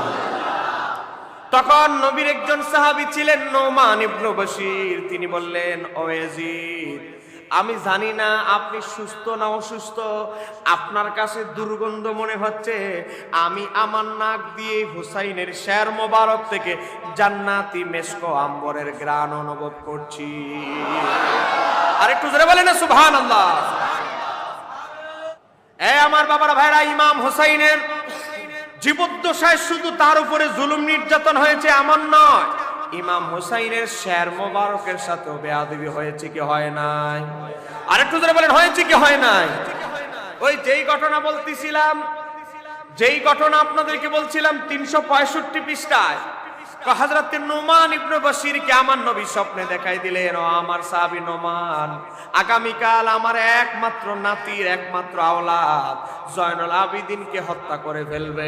তোমার কাজ হলো যে কোনো মূল্যে আমার নাতির একমাত্র শাহজাদাকে তুমি হেফাজত করবে। ইমাম জয়নুল আবিদিনের পক্ষে ইমাম নোমান বিন নবীর সাহাবী নোমান বিন বশির দাঁড়ায় গেল। তিনি কি বললেন? এজিদকে বলতে লাগলেন, ও এজিদ, কত কুপরামর্শদাতা আপনারে কুপরামর্শ দিল, আমি নবীর সাহাবী হিসাবে আপনার একটা পরামর্শ দিচ্ছি, গভীরভাবে আমার পরামর্শটা গভীরভাবে পর্যবেক্ষণ করেন, বলেন আপনি কি বলতে চান? তখন বলল, তাদেরকে মানে ইমাম জয়নুল আবিদিন সহ তার পরিবার, তাদেরকে দেখলে, এই অবস্থায় দেখলে রাসূলুল্লাহ সাল্লাল্লাহু আলাইহি সাল্লাম যেরূপ আচরণ করতেন আপনিও সেরূপ আচরণ করেন। আমার নবী যদি তার আওলাদকে এই দুরবস্থায় দেখতেন, আমার নবী যেই আচরণ করতেন আপনিও সেই আচরণ করেন। এই হুবহুব সেন্টেন্স, এই কথাটা গত রাতে আমার নবীর সাহাবী নোমান বিন বশিরকে শিখিয়ে দিয়েছেন। হযরত নোমান বিন বশির যখন এই কথা বলল, এজিদ, আপনি জয়নুল আবিদিনের সাথে আমার নবী যদি এই সময় জাহিরি হায়াতে থাকতেন নবী তার পরিবারের সাথে কি আচরণ করতেন, আপনিও সেই আচরণ করেন। নবীর দিকে একটু খেয়াল করেন, রাসূলুল্লাহর দিকে একটু খেয়াল করেন। কলব তো নষ্ট হয়ে গেছে, তারপরে আমার নবীর কথা একটু স্মরণ করেন। তারপরে এজিদের শরীরের ভিতরে কম্পন শুরু হয়ে গেল, আর ইমাম জয়নুল আবেদিনকে হত্যা করার দুঃসাহস দেখাইল না। তারপরে ইমাম জয়নুল আবেদিনকে মদিনায় পাঠিয়ে দিল। তারপরেও মদিনায় পাঠায় দেওয়ার পরেও এজিদের বংশধর হিশাম বিন আব্দুল মালিক ইমাম জয়নুল আবেদিনকে খাবারের ভিতরে বিষ দিয়ে হত্যা করেছিল। জোরে বলেন না নাউযুবিল্লাহ বলেন। আপনারা তো জানেন না অনেকে ইমাম জয়নুল আবেদিন কিভাবে মারা গিয়েছেন। ইমাম জয়নুল আবেদিনকেও বিষ দিয়ে হত্যা করা হয়েছিল। তা আবার এজিদের বংশধর উমাইয়া শাসক, এই এজিদের অন্যতম বংশধর শাসক হিশাম বিন আব্দুল মালিক, সে কি করেছে, সে দেখেছে ইমাম জয়নুল আবেদিনের জনপ্রিয়তা দিনের পর দিন মাসের পর মাস গোটা পৃথিবীতে ছড়িয়ে যাচ্ছে। সে মনে করল আমার ক্ষমতা আবার কোন সময় লটর ফটর হয়ে যায়, এজন্য খাবারের ভিতরে ইমাম জয়নুল আবেদিনকে বিষ দিয়ে হত্যা করেছিল। জোরে বলেন না নাউযুবিল্লাহ, আরেকটু জোরে বলেন। এই মুনাফিকরা, এই আহলে বাইতের দুশমনেরা যুগের পর যুগ আহলে বাইতের সাথে দুশমনি করেছে। আপনারা অবাক হবেন, ইমাম জয়নুল আবেদিনের একমাত্র অন্যতম শাহজাদা, ইমাম জয়নুল আবেদিনের অন্যতম যিনি তার বেলায়েতের উত্তরাধিকারী হয়েছেন, তার নাম হচ্ছে ইমাম বাকের। তাকেও বিষ দিয়ে হত্যা করা হয়েছে। ইমাম বাকেরের শাহজাদা ইমাম আবু হানিফার পীর ইমাম জাফর সাদেক, তাকেও খেজুরের ভিতরে খেজুরের মধ্যে বিষ মিশায়া ওই খেজুর খেতে দিয়েছিল, খেজুরের মাধ্যমে হত্যা করেছে। এখানেই শেষ নয়, ইমাম জাফর সাদেকের শাহজাদা হযরতে ইমাম আলী রাজা, তাকেও রুটির ভিতরে বিষ দিয়ে হত্যা করা হয়েছে। তার ছেলে মুসা কাজেম, তাকেও খাবারের মধ্যে বিষ দিয়ে হত্যা করেছে। যুগের পরে যুগ এই উমাইয়া শাসকেরা, এজিদের বংশধরা আহলে বাইতের সাথে গাদ্দারি করেছে, মুনাফিকি করেছে। চিৎকার দিয়ে বলতে হবে ঠিক কিনা? এবার আপনাদেরকে একটা সঠিক ইতিহাস বলে কিছু মুনাফিকদের পরিচয় তুলে ধরবো। আমি কি ইতিহাসটা বলবো? আরেকটু জোরে বলেন বলবো। এবার আসে আমার বাবারা ভাইরা, গভীর মনোযোগ। আজকে আমাদের খারিজি মার্কা যত হুজুর আছে, আজকে যারা আমাদের আহলে সুন্নাত ওয়াল জামাতের বিরুদ্ধে যত মৌলবী আছে, তারা এজিদকে বাঁচাইতে চায়। তাদের দাবি হলো ইমাম হুসাইনের শাহাদাতের পিছনে এজিদ জড়িত নয়। শুনে বলেন না নাউযুবিল্লাহ। কয় দলিল কি? দলিল হলো আল বিদায়া ওয়ান নিহায়া কিতাবের 8 নম্বর খণ্ড 266 পৃষ্ঠা। তাহলে ওই কিতাবের ভিতরে কি এসেছে? 266 পৃষ্ঠা। ওই কিতাবের ভিতরে এসেছে ইমাম হোসাইনের শের মোবারক যখন আনা হয় তখন এজিদ ফাবাকা, এজিদ কেঁদে দিয়েছিল। আর এই কান্না থেকে বোঝা যায়, এই কান্না থেকে বোঝা যায় যে এজিদ নির্দোষ ছিল। একটু জোরে বলেন না নাউযুবিল্লাহ। আমার বাবারা ভাইয়েরা, আপনারা বুঝতে হবে ইসলামের ইতিহাসে কান্না শুধু একরকম এর কান্না পাওয়া যায় না, কান্নারও বহু কোয়ালিটির কান্না আছে। বলেন আছে না নাই? যেমন মানুষ আল্লাহর ভয়ে মুনাজাতে কেঁদে দেয়, বলেন কাঁদে কি কাঁদে না? আমরা যখন শিশুকালে ওই সকালবেলা তাহাজ্জুদের সময় পেশাব করতে বের হতাম, আমরা শুনতাম আমাদের দাদারা, আগের দিনের মুরব্বীরা তাহাজ্জুদের সময় মুনাজাতে হাত তুলে কান্নাকাটি করত। এখন ওই ধরনের লোকদের সংখ্যা কি কমছে না বাড়ছে? বলেন কমেছে না বেড়েছে? কমে গেছে। আহা, এখন আর তাহাজ্জুদের সময় কান্নার আওয়াজ আর আমরা শুনি না।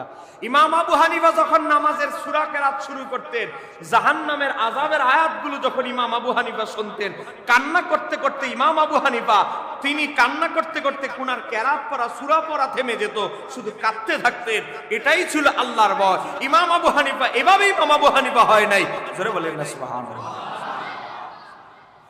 1 নম্বর কান্না আল্লাহর কাছে সর্বাধিক মর্যাদাবান কান্না হলো নিজের ভুল ত্রুটিগুলোর কথা স্মরণ করে, নিজের গুনার কথা স্মরণ করে মানুষ যখন আল্লাহর ভয়ে কেঁদে দেন, এই কান্না হচ্ছে সর্বশ্রেষ্ঠ কান্না। 1 নম্বর কান্না হচ্ছে আল্লাহর ভয়ে কান্না, এটা হলো সবচেয়ে উত্তম কান্না। 2 নম্বর কান্না আমরা সমাজে দেখি দুঃখ বেদনার কান্না।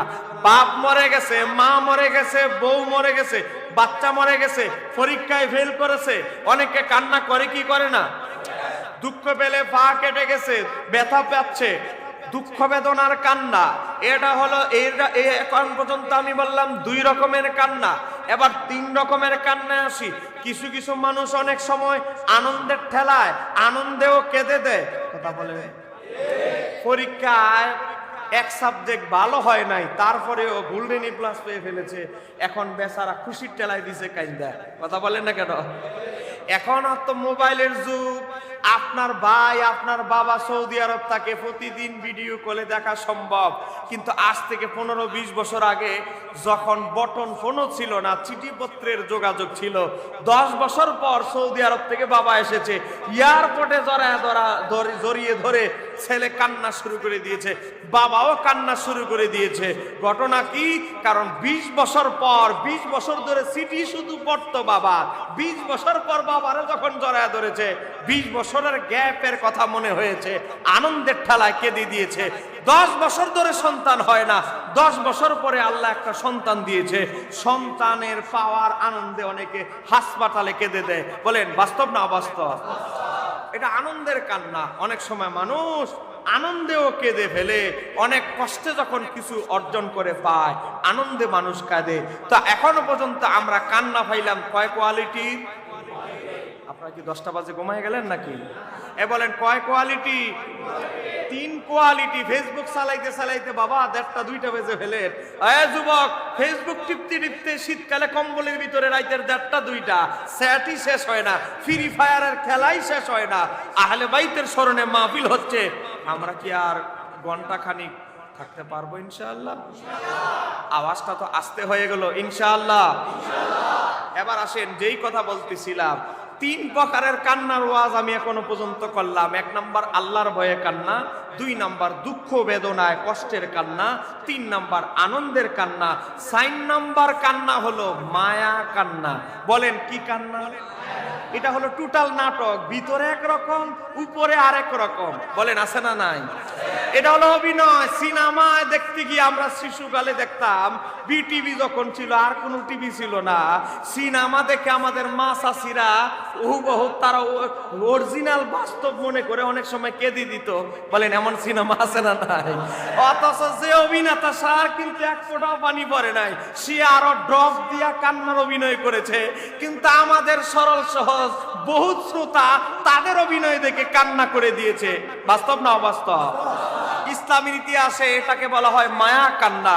এরকম কান্না ইতিহাসে কোরআনেও আছে, হাদিসেও আছে, ইতিহাসে আছে। আপনি যদি কোরআনে ঢুকেন, সূরা ইউসুফে ঢুকেন, ইউসুফ আলাইহিস সালামের 10 ভাই মিলে ইউসুফ আলাইহিস সালাম কি ইয়াকুব নবীর কাছ থেকে নিরাপত্তা দিবে বলে নিয়ে গেল। নিয়ে কি করলো? জামাটা খুলে, 2টা জামা পরতো, উপরের জামাটা খুলে ভিতরের জামাটা পরা কি করলো? কূপের মধ্যে ফেলে দিল। আর এই জামা খুলে, যেই জামাটা খুলেছে, নেকড়ে এক বকরি একটা জবে করে রক্ত লাগায়া বাবার কাছে নিয়ে আসলো, ইয়াকুব আলাইহিস সালামের কাছে। আনার পর বললেন, বাবা বাবা, আপনার ছেলেকে ইউসুফকে নেকড়ে খেয়ে ফেলেছে, এই নেন তার জামা। কান্নাও করেছে, চোখ দিয়ে পানিও নিয়ে এসেছে। এখন আপনারা বলেন এটা কি অরিজিনাল না 2 নাম্বার? এই চোখের পানিও নিয়ে এসেছে ইউসুফ আলাইহিস সালামের 10 ভাই, কিন্তু পানিগুলো কি অরিজিনাল না নকল? আগে ইন্টারভিউ দিয়ে আসছে রাস্তা থেকে, কিভাবে বাবার সামনে কাঁদতে হবে, না কানলে তো আবার বিশ্বাস করবে না। আমার বাবারা ভাইরা, এই যে ইয়াকুব নবীর 10 সন্তান যে কান্না করলো, কান্নাটা কি অরিজিনাল না নকল? এটাকে বলা হয় মায়া কান্না। দেখবেন বিভিন্ন সময় রাজনীতিবিদরা কি করে, বিরোধী পার্টি একজন বিএনপি, একজন আওয়ামী লীগ, একজন জাতীয় পার্টি অমুক, বুঝেন না, ভুয়া মামলা দিয়ে রাখছে 35টা। এখন বিরোধী দলের নেতা যতই হোক, এটা রাজনীতিক জানা যায় তো যাওয়া লাগে, জানা যায় গিয়ে মাইক নিয়ে বলে, আমার বন্ধু ভর একসাথে রাজনীতিবিদ, আমরা 20 বছর রাজনীতি করেছি, যদিও আমার বিরোধী দল করত, কিন্তু আমার সাথে খুব ভালো সম্পর্ক ছিল, আমার একজন ভালো রাজনীতিবিদ আমরা হারিয়ে ফেললাম। কান্নার অভিনয় অলরেডি শুরু করে দিয়েছে, অথচ কোর্টের মধ্যে 35টা মামলা এখনো চলতেছে। এই যে কান্নার একটা অভিনয় করলো, মাইক একটা নিয়ে জানা যায়, এটা কি অরিজিনাল না নকল? এটাকে বলা হয় মায়া কান্না। বিভিন্ন সময় রাজনীতিবিদরে দেখবেন, সতীনে দেখবেন, বিভিন্ন দুশ্মনে দেখবেন। তো এজিদ যে কান্না করেছিল, আপনারা বলেন, বিবেক থেকে বলেন, এটা কি অরিজিনাল না নকল? নকল। আমার বাবারা ভাইয়েরা দেখেন, এই 366 পৃষ্ঠার ইতিহাস থেকে আমাদের ওয়াহাবি আহলে হাদিসরা দলিল দেয়, তো ইমাম হুসাইনের দেহ মোবারক, শের মোবারক যখন আনা হয়েছিল তখন কি করেছিল? এজিদ তখন কান্না করে দিয়েছিল। এজিদ কান্না করে দিয়ে বলেছিল, উবাইদুল্লাহ ইবনে জিয়াদের উপরে লানত, আমি তাকে তো এই কথা বলি নাই, সে ইমাম হুসাইনকে কেন হত্যা করলো, তার উপরে লানত, সে এই কাজ কি করলো? একটু জোরে বলেন না নাউজুবিল্লাহ। এখন আপনারা বলেন, এই যে এজিদের কান্না, এটা কশিন কালেও হাকিকত বাস্তবতার কান্না হতে পারে? এই কিতাবের ভিতরে এসেছে, এই কিতাবের ভিতরে এসেছে তৎকালীন সময় একজন কবি ছিল আব্দুর রহমান, সে কবিতা আবৃত্তি করে এজিদের মুখোশ উন্মোচন করে দিয়েছেন, বলেছেন আপনার যে কান্না এটা অরিজিনাল নয়। এমনকি ইমাম জয়নুল আবিদিন সেখানে উপস্থিত ছিলেন, তিনি ইমাম জয়নুল আবিদিন জবাব দিয়েছেন, আপনি যেই কান্না করেছেন এটার হাকিকত আপনার কলবে নাই। তারপরেও আজকে যারা এই ভুয়া একটা ডকুমেন্ট দিয়ে মায়া কান্নার একটা জাল হাদিস দিয়ে, এই হাদিসটাকে ইমাম নুরুদ্দিন হাইসামি মাজমাউজ জাওয়ায়েদে বলেছে ঘটনাটা জাল, এই জাল ঘটনা দিয়ে যারা এজিদকে বাঁচাইতে চায়, আমরা তাদেরকে হুঁশিয়ার করতে চাই, এজিদ বাবার জন্য এত দরদ, এজিদ বাবার জন্য তোমাদের এত মায়া কান্না, তাহলে আমাদের সামনে এতটুকু ঘোষণা করে দাও, আমাদের হাসরটা যেন এজিদের সাথে হয়। এই কথা যদি আমরা তাদেরকে চ্যালেঞ্জ করি, একজন ওয়াহাবিও খুঁজে পাওয়া যাবে? তারা মুখে এজিদের দালালি করলেও কলবে মনে মনে ভাবে এজিদের জান্নাতে যাওয়া সম্ভব নয়। আমরা যদি এজিদ পন্থীদেরকে বলি, এজিদ এতই ভালো মানুষ, শুধু এটুকু বলো তোমার হাসরটা যেন এজিদের সাথে হয়, কোন ওয়াহাবিকে খুঁজে পাওয়া যাবে? আরেকটু জোরে বলেন, পাওয়া যাবে? আচ্ছা, আপনি একটু বিবেক দিয়ে চিন্তা করেন, জান্নাতের যুবকদের সর্দারের নাম হচ্ছে ইমাম হাসান, ইমাম হোসাইন। এখন আপনারা বলেন, জান্নাতের যারা নেতৃত্ব দান করবে, তাদেরকে যে হত্যা করেছে, তার কি জান্নাতের আর কোনো আশা আছে? জান্নাত যারা চালাবে, তাদেরকে যে হত্যা করেছে, সে আশা করে জান্নাতের। এই আশা বড় দূর আশা। কথা কন, কথা কন। এবার আসেন, সময় খুবই কম, ইমাম হোসাইনের কথা বলছিলাম, তার শাহাদাত অন্যান্য ৮-১০টা শহীদের মতো নয়। তার শাহাদাতের মধ্যে পার্থক্য কি? ইমাম সুফিয়ান সাউরি বলে, ইমাম ইবনে হাজার হাইতামি মক্কি আস-সাওয়াইকুল মুহরিকা কিতাবের ভিতরে উল্লেখ করেছেন। কি উল্লেখ করেছেন? আমার দাদি কারবালার ঘটনার সময় উপস্থিত ছিলেন। আমার দাদি কারবালার ঘটনার সময় উপস্থিত ছিলেন। আমার দাদি কুফা নগরীতে একটা বিয়ের দাওয়াতে গিয়েছেন। তৎকালীন যুগে বিয়ে হওয়ার ভোজের অনুষ্ঠান, খাবারের অনুষ্ঠান হতো রাতে। বলেন, খাবার অনুষ্ঠান হতো কি? বিয়েগুলো রাত্রে বেলা হতো, আনন্দ উদযাপন করত। এখন আমার দাদি এক বিয়ের অনুষ্ঠানে গিয়েছে।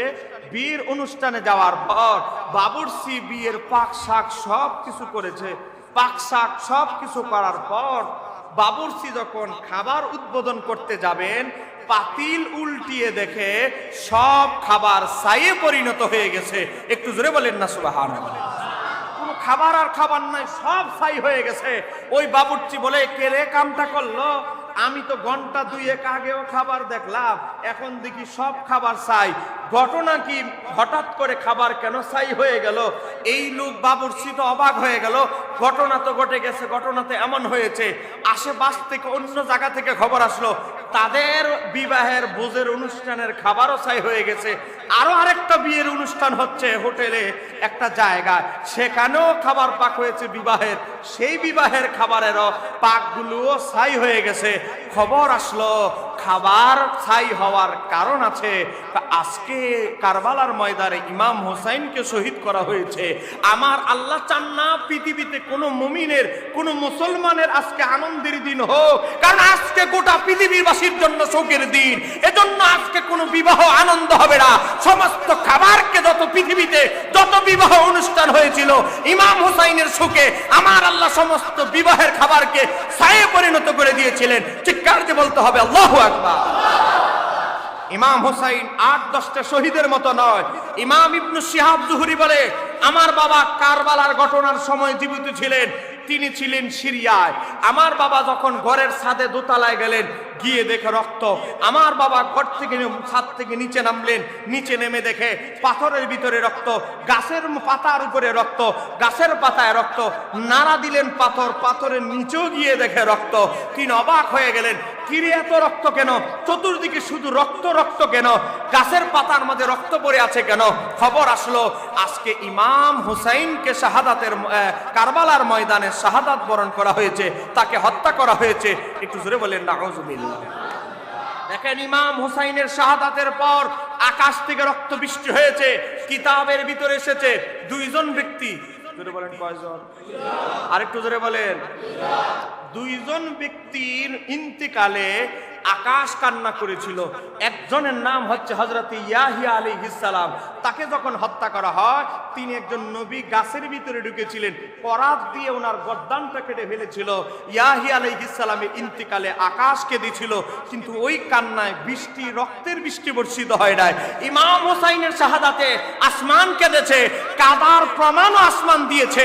আকাশ থেকে রক্ত বর্ষিত হয়ে, বৃষ্টির মতো রক্তের ফোঁটা বর্ষিত হয়ে আকাশ প্রমাণ করে দিয়েছে, ও পৃথিবীবাসী, ইমাম হুসাইনের শাহাদাতে আমি আকাশও সুখ পালন করছি। চিৎকার দিয়ে বলা যাবে কি সুবহানাল্লাহ। ইমাম হুসাইনের শাহাদাত অন্য ৮-১০টা শহীদের মতো নয়। ইমাম হুসাইনের শাহাদাত যখন হয়, গোটা পৃথিবীতে যত জিন জাতি ছিল, আপনারা বলেন মানুষ আর জিন, এই দুই জাতিকে সৃষ্টি করেছেন আমার আল্লাহ কিসের জন্য? এদিকে কি ভাইরা কি আমার সাথে রাগ করেছেন নাকি? আর আধা ঘন্টা কি কষ্ট করা যাবে? বলেন না ইনশাআল্লাহ। এই কোনাতে একটু আওয়াজ কম হচ্ছে। বলেন, মানুষ এবং জিন এই দুই জাতিকে সৃষ্টি করেছেন আমার আল্লাহ কিসের জন্য?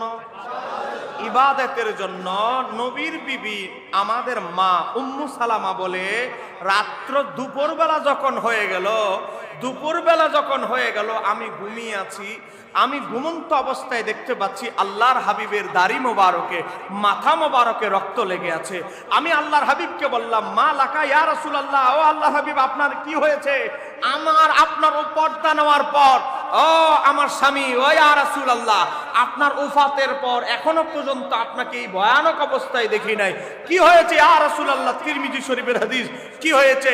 আপনি এমন করছেন কেন? আপনার আকৃতি, আপনার দাড়ি মোবারকে রক্ত কেন লেগে আছে? মনোযোগ দিয়ে শুনবেন, বেয়াদবি করা যাবে না, আহলে বাইতের অনুষ্ঠানে হাসি তামাশা করা যাবে না। মনোযোগ, সময় কম, আধা ঘন্টা আপনাদেরকে বিরক্ত করছি। এবার আসেন, ইমাম হযরতে উম্মু সালামা এই কথা যখন বললেন, আমার নবী বললেন, ও আমার বিবি উম্মু সালামা, তুমি কি জানো এই জায়গাটা কোথায়? এই যে রক্ত মিশ্রিত মাটি দেখতে পাচ্ছ, জানো এই জায়গাটা কোথায়?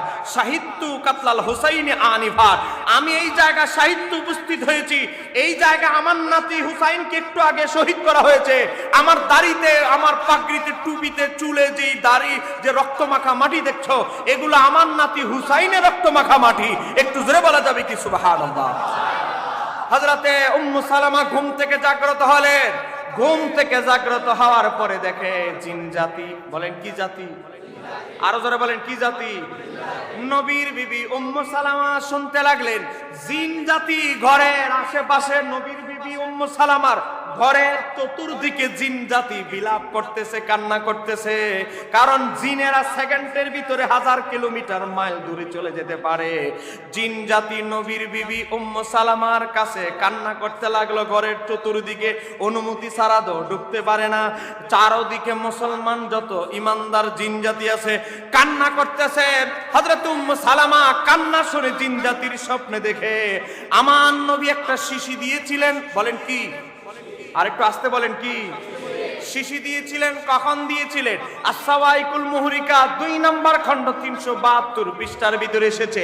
আমার নবী ইমাম হুসাইনকে জড়িয়ে ধরে আমার নবী আনন্দিত হতে লাগলেন, আনন্দ উদযাপন করতে লাগলেন। আমার নবীকে জিবরাইল আলাইহিস সালাম ইশারা দিলেন। যেই জায়গায় আমার নবী ইমাম হুসাইনকে আদর করছিলেন, ওই জায়গায় দ্বিতীয় দোতলা একটা ভবন ছিল। জিবরাইল আলাইহিস সালাম আমার নবীকে নিয়ে দোতলায় ছাদে চলে গেলেন। ছাদে চলে যাওয়ার পরে জিবরাইল আমার নবীকে বললেন, আপনি কি আপনার এই নাতিকে কেমন ভালোবাসেন? আমি অনেক ভালোবাসি। আপনার এই নাতিকে আপনার উম্মতের মুনাফিক উম্মত। বলেন কি উম্মত? আরো যারা বলেন কি উম্মত? কি কিছু গাদ্দার মুনাফিকরা আপনার এই নাতিকে দুনিয়া থেকে বিদায় করে দিবে। আমার নবীর চোখ মোবারক থেকে অশ্রু ঝরতেছে। জিব্রাইল আলাইহিস সালাম বলেন, ইয়া রাসূলুল্লাহ, আপনি যদি অনুমতি দেন, আপনার নাতি যেই জায়গায় শাহাদাত বরণ করবে ওই জায়গার মাটি আমি এনে আপনাকে দেখাইতে চাই। হযরত জিব্রাইল আলাইহিস সালাম একটা শিশির ভিতরে ভরে কিছু মাটি নিয়ে আসলেন। এই মাটিগুলো আমার নবীর হাত মোবারকে দিলেন। আমার নবী বললেন, আমার নবীকে জিব্রাইল বলছে, ইয়া রাসূলুল্লাহ, এই মাটি যেই দিন রক্তের কালার ধারণ করবে, রক্ত হয়ে যাবে, মনে রাখবেন ওই দিন আপনার নাতি শাহাদাত বরণ করেছে। আমার নবী এই মাটির শিশি নিলেন। শিশি নেওয়ার পরে 9 জন বিবিকে ডাকলেন। 9 জন বিবিকে ডাকার পর আমার নবী হযরত উম্মু সালামার হাতে শিশি দিলেন। হযরত উম্মু সালামার হাতে শিশি দেওয়ার পরে নবীর বিবি মা আয়েশা সিদ্দিকা মনে মনে ভাবতেছে, নবী শুধু মুখে মুখে বলে সব স্ত্রী থেকে বেশি আমারে ভালোবাসে, হাকিকতে তো উল্টা দেখতেছি। মা আয়েশা সিদ্দিকা জবানে বলে নাই, মুখে মনে মনে ভাবতেছে। আমার নবী বললেন, আয়েশা রে, ও আয়েশা, তুমি মনে মনে ভাবছো এই শিশি আমি উম্মু সালামার কাছে কেন দিলাম, তোমার কাছে কেন দিলাম না? ও আমার বিবি আয়েশা, শোনো, আমি যে শিশি দিয়েছি এই শিশির ভিতরে হিকমত রহস্য রয়েছে। এই শিশির ভিতরে যে মাটি রয়েছে এই মাটি একদিন রক্তের আকার ধারণ করবে। শিশির ভিতরে যে মাটিগুলো রয়েছে এই মাটিগুলো ইরাকের জমিনের এক জায়গার মাটি, কারবালা নামক জায়গার এক জায়গার মাটি। এই মাটিগুলো যেই দিন রক্তবর্ণ ধারণ করবে ওই দিন আমার নাতি হুসাইনকে শহীদ করা হবে। আমার নাতি যেই দিন শহীদ হবে সেই দিন এই মাটিগুলো রক্তের আকার ধারণ করবে। এই মাটিগুলো হচ্ছে আমার নাতি হুসাইনের শাহাদাতের জায়গার মাটি। এখন তুমি প্রশ্ন করতে পারো, হুসাইনের শাহাদাতের মাটি যদি হয় তাহলে আমারে কেন দিলেন না? ও আমার বিবি আয়েশা, যখন ইমাম হুসাইন আমার নাতি শহীদ হবে তখন আমার স্ত্রীদের ভিতরে একজন মাত্র স্ত্রী বেঁচে থাকবে, আর সেটা হচ্ছে উম্মু সালামা। এজন্য আমি নবী উম্মু সালামার কাছে এই মাটিগুলো আমানত রেখেছি। আর একটু জোরে বলেন না সুবহানাল্লাহ। নবীর বিবি উম্মু সালামা ঘুমের ভিতরে আমার নবীর দাড়ি মোবারকে রক্ত, মাথা মোবারকে রক্ত দেখলেন। ঘুম থেকে জাগ্রত হয়ে জিন্দের আওয়াজ, জিন্দের কান্নার আওয়াজ, বিলাপ শুনে নবীর বিবি উম্মু সালামা আলমারির ভিতরে হাত দিলেন। আলমারি খোলার পর দেখে আমার নবী যে অসংখ্য 10 প্রায় 50 বছর আগে যে বলে গেছে মাটি, শিশির মাটি রক্ত আকার ধারণ করলে হুসাইন শহীদ হয়ে গেছে, ভাববে। হযরত উম্মু সালামা সেই শিশি হাতে নিয়ে দেখে মাটি আর মাটি নাই, সব মাটি রক্তের আকার ধারণ করেছে। আর একটু জোরে বলেন না সুবহানাল্লাহ। আমার বাবারা, ভাইয়েরা, আজকে এমন এক অবস্থা, আহলে বাইতকে হত্যা করে এজিদ বাহিনী বাবা জুমার নামাজের ইমামতি করেছে, জুমার নামাজও আদায় করেছে। কিছু কিছু কিতাবে এমন এসেছে ইমাম হোসাইনের পিছনে জুমার নামাজও এজিদ বাহিনী আদায় করেছে। জোরে বলেন না নাউজুবিল্লাহ। ইমাম হোসাইনের পিছনে নামাজ আদায় করেও আবার হোসাইনকে যারা হত্যা করে তারা কি মুমিন না মুনাফিক? বলেন মুমিন না মুনাফিক? বাবা, নামাজ পড়েছে, নামাজ পড়তে গিয়ে দুরূদ শরীফ পড়েছে, ওয়ালা আলী মুহাম্মদ, নবীর বংশধরের উপরে রহমত বর্ষিত হোক। নামাজের ভিতরে গিয়ে বলেছে ওয়ালা আলী মুহাম্মদ, আর নামাজের বাইরে গিয়ে হোসাইনকে যারা হত্যা করে তারা কশিন কালেও মুসলমান হতে পারে না। কথা বলেন না কেন, ঠিক কিনা? নামাজের ভিতরে নবীর আহলে বাইতকে সালাম দেয়, দুরূদ পড়ে, আর নামাজের ভিতরে গিয়ে ইমাম হুসাইনকে হত্যা করে। এই ধরনের নামাজের সাথে, ইসলামের সাথে, আমার নবীর সাথে কোনো সম্পর্ক? আরো যারা বলেন কোন সম্পর্ক? আমার বাবারা, ভাইয়েরা, যে মুনাফিকরা ইমাম হুসাইনকে কারবালা নামক জায়গায় টেনে এনেছে, এই মুনাফিকদের একজনেরও জান্নাতে যাওয়া হারাম করে দিয়েছেন কে? আরো যারা বলেন কে? কিতাবের ভিতরে এসেছে, তারিখ তাবারি 5 নম্বর খণ্ড 366 পৃষ্ঠা। দাওয়াত দেয় নাই এমন অনেক বীর পুরুষ ইমাম হুসাইনের জন্য শাহাদাত বরণ করেছেন, এমন ইতিহাস আছে না নাই? আমি যদি ভুল তথ্য দিয়ে যাই, গুগলের ভিতরে তালিকা দেখবেন, ইমাম হুসাইনের সঙ্গে শাহাদাত বরণকারীদের তালিকা, সেই জায়গায় একজন যুবক যোদ্ধার কথা পাবেন, তার নাম হলো আব্দুল ওহাব। বলেন তার নাম কি? কিতাবের ভিতরে এসেছে আব্দুল ওহাবের বয়স মাত্র 24 বছর। 24 বছর বয়সে কি বৃদ্ধ না যুবক? ভাইরা কি ঘুমায় গেছে? আর 15 মিনিট চলবে ইনশাআল্লাহ। বলেন 24 বছর বয়স কি বৃদ্ধ না যুবক? যুবক। আব্দুল ওহাবের বাবা মারা গিয়েছেন যখন ছোট ছিল। আব্দুল ওহাবের মা নতুন সংসার করতে পারতেন, নতুন সংসার না করে সন্তানের দিকে তাকায়া সন্তানের মায়ায় গোটা জীবনটা সন্তানের জন্য উৎসর্গ করে দিয়েছিলেন। আব্দুল ওহাবের মার জীবনে একটা বড় সংকল্প আসা, আল্লাহর হাবিবের পক্ষে, আল্লাহর হাবিবের দ্বীনের পক্ষে আমার সন্তানকে আমি উৎসর্গ করব, যোদ্ধা বানাবো। হযরত আব্দুল ওহাবকে যুদ্ধের ট্রেনিং দেওয়া হলো। এমন ভাবে যুদ্ধের ট্রেনিং নিলেন, যুদ্ধের ময়দানে একাই তিনি 7 থেকে 8 জনের সাথে লড়াই করতে পারতেন। এত মুসলিম বড় বীর যোদ্ধা হয়েছে। আব্দুল ওহাবের মা চিন্তা করলো, সন্তান তো মোটামুটি বড় হয়েছে, বিয়ে করানোর দরকার। বিয়ে করিয়েছে 9 মুহররম। বলেন কতই মুহররম?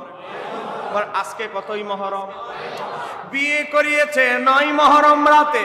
বিয়ে করেছে বাবা, মেহেদিগুলো এখনো শুকায় নাই। বিয়ে করেছে 10ই মুহররম সকালবেলা। আব্দুল ওহাবের মা খবর পেয়েছে ইমাম হুসাইনকে কারবালা নামক জায়গায় বন্দী করা হয়েছে। ও বাবা, 10ই মুহররম বন্দী করা হয়েছে। আব্দুল ওহাবের মা ঘরের দরজায় আঘাত করতেছে। হঠাৎ করে বিপদে পড়লে মানুষ যেমনি ঘরের মধ্যে আঘাত করে দরজা খোলার জন্য, আব্দুল ওহাবের মা ঘরের দরজা আঘাত করছে। ও আমার সন্তান আব্দুল ওহাব, তাড়াতাড়ি দরজা খোল, তাড়াতাড়ি দরজা খোল। আব্দুল ওহাব নতুন বিয়ে করেছে, বউর সাথে সকালবেলা আড্ডা দিচ্ছে, নাস্তা খাচ্ছে। এমত অবস্থায় আব্দুল ওহাব দৌড় দিয়ে দরজা খুললেন। দরজা খোলার পরে বললেন, স্ত্রীর সামনে তো বলা যায় না, মাত্র বিয়ে করেছে, 1 রাত হয়েছে, 24 ঘন্টা এখনো হয় নাই, 12-13 ঘন্টা মাত্র হয়েছে। বউ পুত্রবধূ নতুন শুনলে তো অনুমতি দিতে নাও পারে। এজন্য আব্দুল ওহাবকে বললেন, বাবারে এমন কথা বলবো যেটা ঘর থেকে বের হতে হবে। ঘর থেকে বের হলেন। আব্দুল ওহাবের স্ত্রী ঘরের কোনায় মনোযোগ দিয়ে শাশুড়ি আর জামাইয়ের কথা সুন্দর করে শুনছেন মনোযোগ দিয়ে। আব্দুল ওহাবের মা বলতে লাগলো, ও আব্দুল ওহাব, তোকে কুলিপিটি করে কেন এত বড় করেছি? মা, মুসলিম যোদ্ধা হওয়ার জন্য। মুসলিম যোদ্ধা কেন বানাইছি? আমার উসিলায় মা ছেলে দুইজনেই যেন জান্নাতে যেতে পারি। ও বাবা, জান্নাতে যাওয়ার সময় বুঝি চলে এসেছে, জান্নাতের টিকিট কেনার সময় বুঝি আজকে আল্লাহ সুযোগ খুলে দিয়েছে। আব্দুল ওহাব বলতে লাগলো, মা আমার কি করতে হবে বলো? বাবা, জান্নাতের টিকিট কেনার দিন আজকে চলে এসেছে। আমার কাছে বিশ্বস্ত সংবাদ এসেছে, বিশ্বস্ত সূত্রে আমার নবীর নাতি হুসাইনকে কারবালা নামক জায়গায় জিদপন্থীরা বন্দী করে রেখেছে।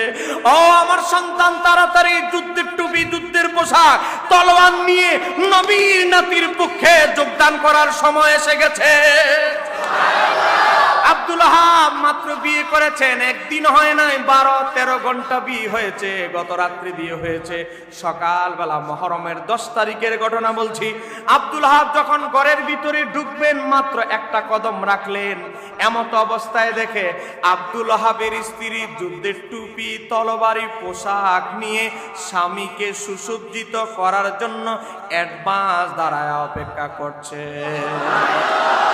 আব্দুল ওহাবের চোখের পানি চলে আসলো। আব্দুল ওহাবের মায়ের চোখ থেকে অশ্রু ঝরছে। ও আমার পুত্রবধূ, ছেলে বলতে লাগলো, আমার বিবি, এখনো তোমার মেহেদিগুলো শুকায় নাই, মাত্র গতকাল বিয়ে করেছি তোমাকে, এত এক মুহূর্ত তোমার সাথে মাত্র কাটিয়েছি। ও বিবি, তুমি জানো হুসাইনের পক্ষে যদি যুদ্ধের ময়দানে যায় তুমি বিধবা হয়ে যাবে, আমি আর ফেরত আসার সম্ভাবনা 1% নাই। ও আমার বিবি, তুমি বিধবা হয়ে যাবে জানার পরেও তুমি আল্লাহর হাবিবের নাতির পক্ষে তোমার জামাইকে যুদ্ধে ঢেলে দিচ্ছ। এই ত্যাগ, এই আত্মত্যাগ ইতিহাসের পাতায়, স্মৃতির পাতায় লিপিবদ্ধ থাকবে।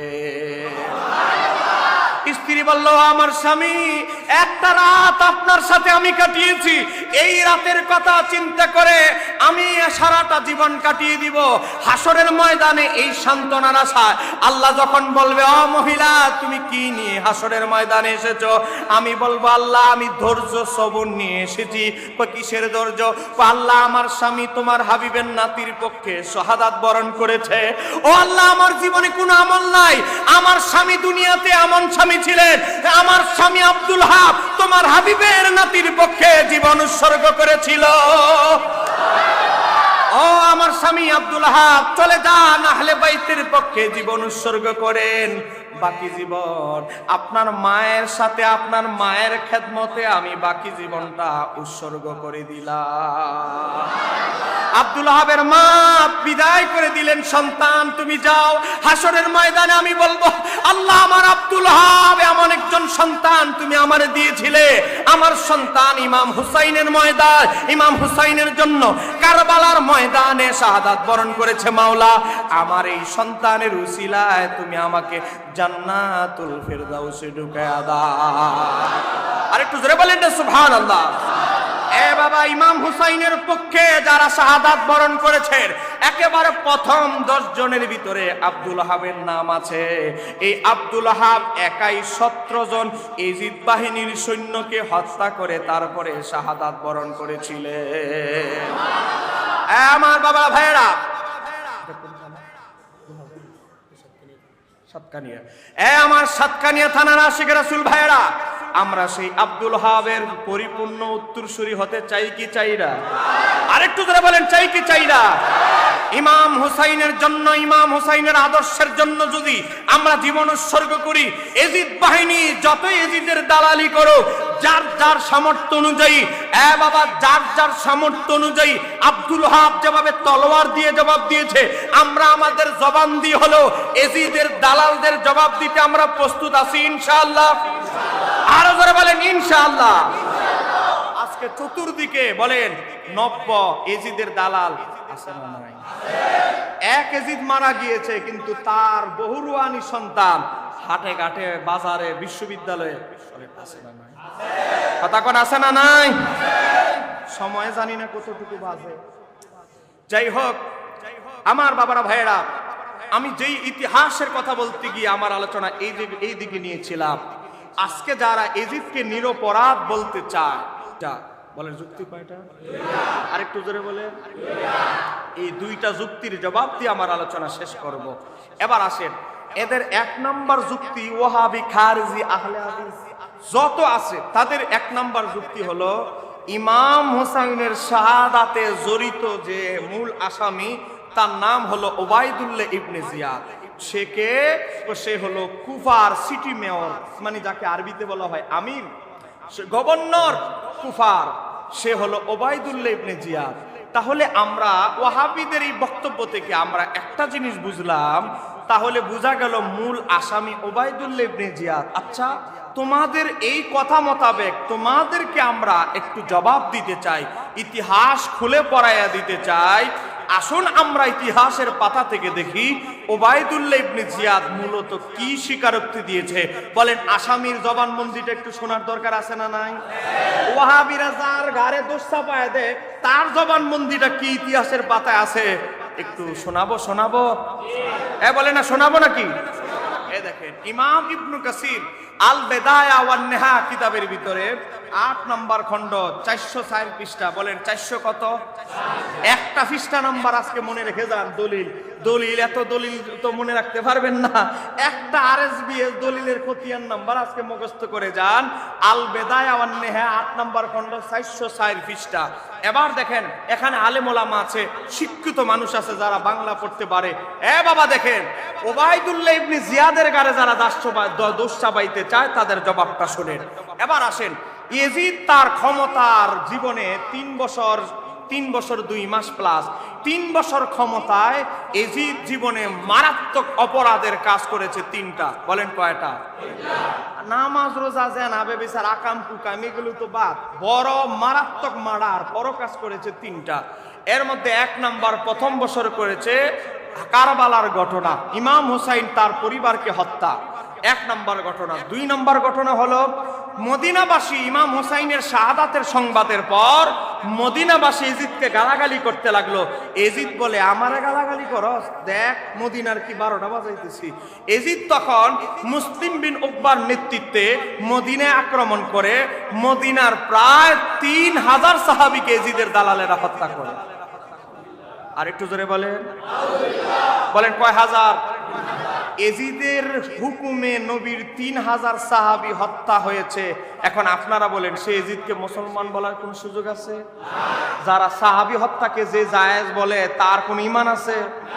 এবার আসেন, এজিদের এই সেনাবাহিনীর লোভে তাদের কলব এত দুর্দর্শ ছিল, মুসলমান নারীদের দর্শন করে এমন অবস্থা হয়েছে প্রায় 400 মহিলা গর্ভবতী হয়েছে, প্রায় 1000-এর অধিক নারীদেরকে এজিদ বাহিনীর সৈন্যরা দর্শন করেছে। জোরে বলেন না নাউজুবিল্লাহ। কেন? কারণ তারা মনে করেছে এজিদের বিরুদ্ধে যে দাঁড়াইছে সে আর মুসলমান নয়, সে তার বউ আর মুসলমান নয়, এটা আমাদের দাস দাসীর মতো গনিমত।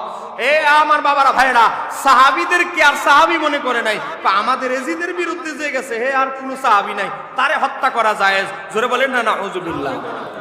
এবার আসেন, এজিদ দ্বিতীয় বছর মদিনায় আক্রমণ করলো।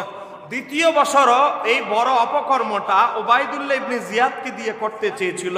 ওবায়দুল্লাহ ইবনে জিয়াদ বলে, না, আমারে দিয়ে অলরেডি বড় একটা দুর্ঘটনা করাইলেন, আবার যদি আমি মদিনায় যাই মানুষ আমার রাস্তাঘাটে মেরে ফেলবে, অতএব এই ঘটনাটা মদিনার অপকর্মটা আপনি অন্যজনরে দিয়া করার।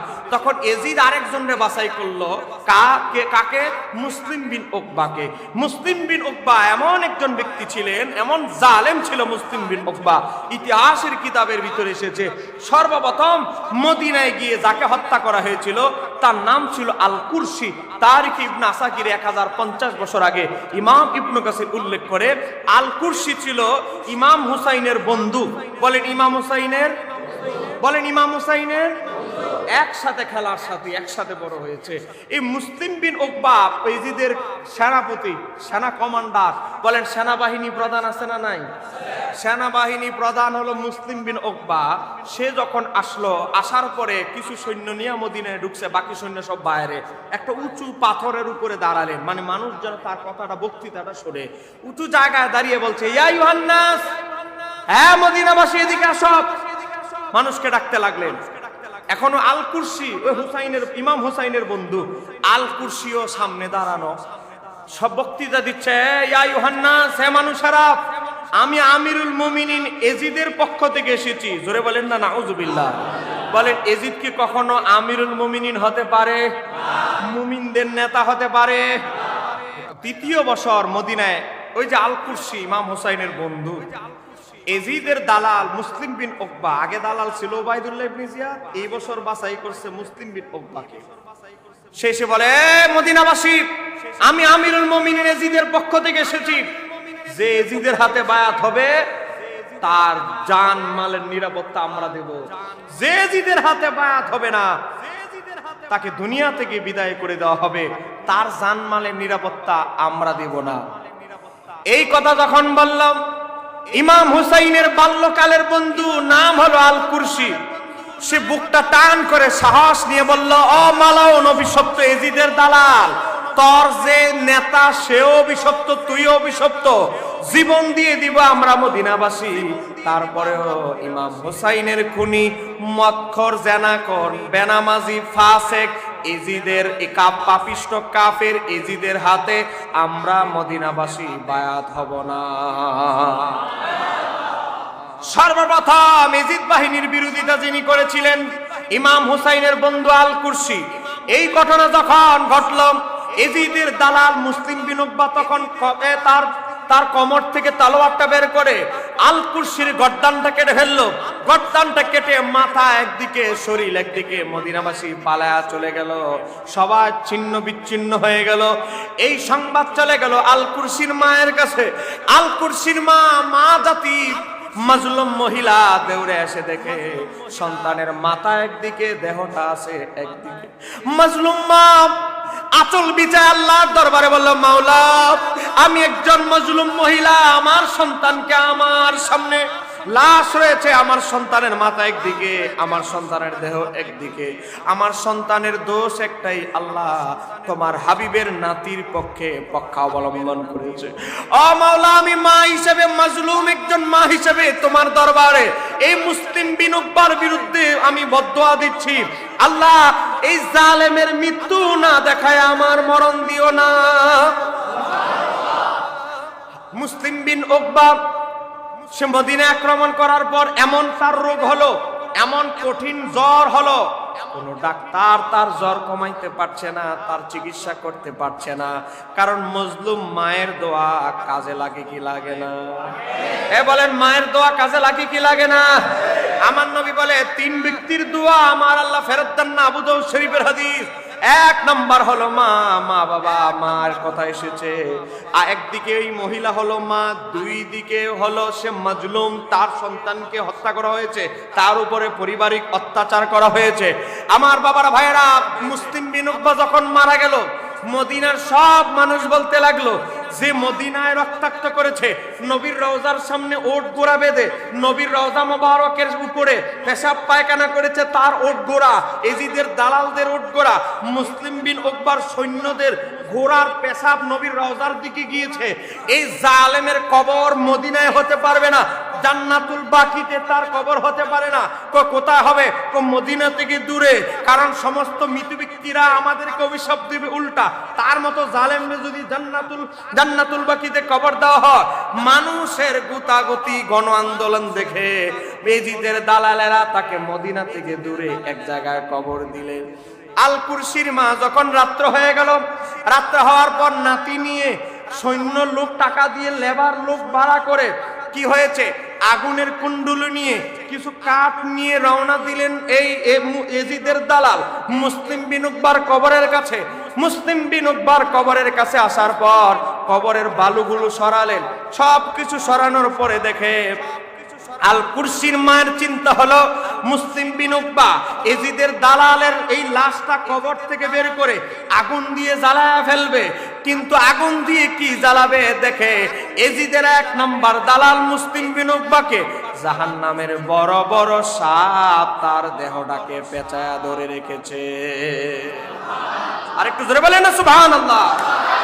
এই আহলে বাইতের দুশমন, ইমাম হুসাইনের দুশমন, এই মুসলিম বিন উকবার শরীরটা পেঁচায়া ধরে আছে সাপে।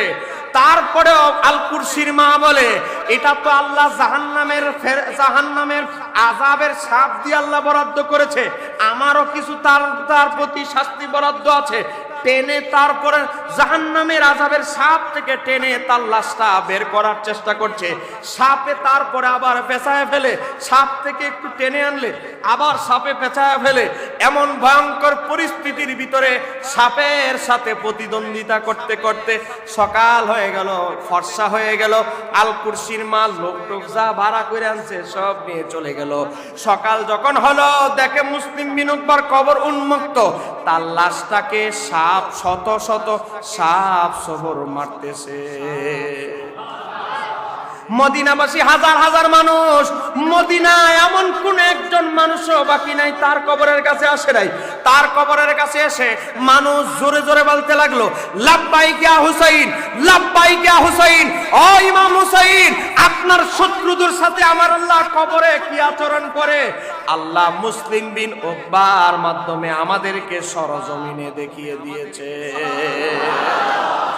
বাবা, আহলে বাইতের বিরুদ্ধে যারা কথা বলে, ইমাম হুসাইনের শত্রু এজিদের পক্ষে যারা কথা বলে, তাদের এই অবস্থা হবে 1% কোনো সন্দেহ? আরেকটু ধরে বলেন সন্দেহ? এবার মূল ঘটনা ইতিহাসে বলে আমার আলোচনা শেষ করছি। মুসলিম বিন উকবা মদিনায় হত্যাযজ্ঞ চালালো 62 হিজরির ঘটনা।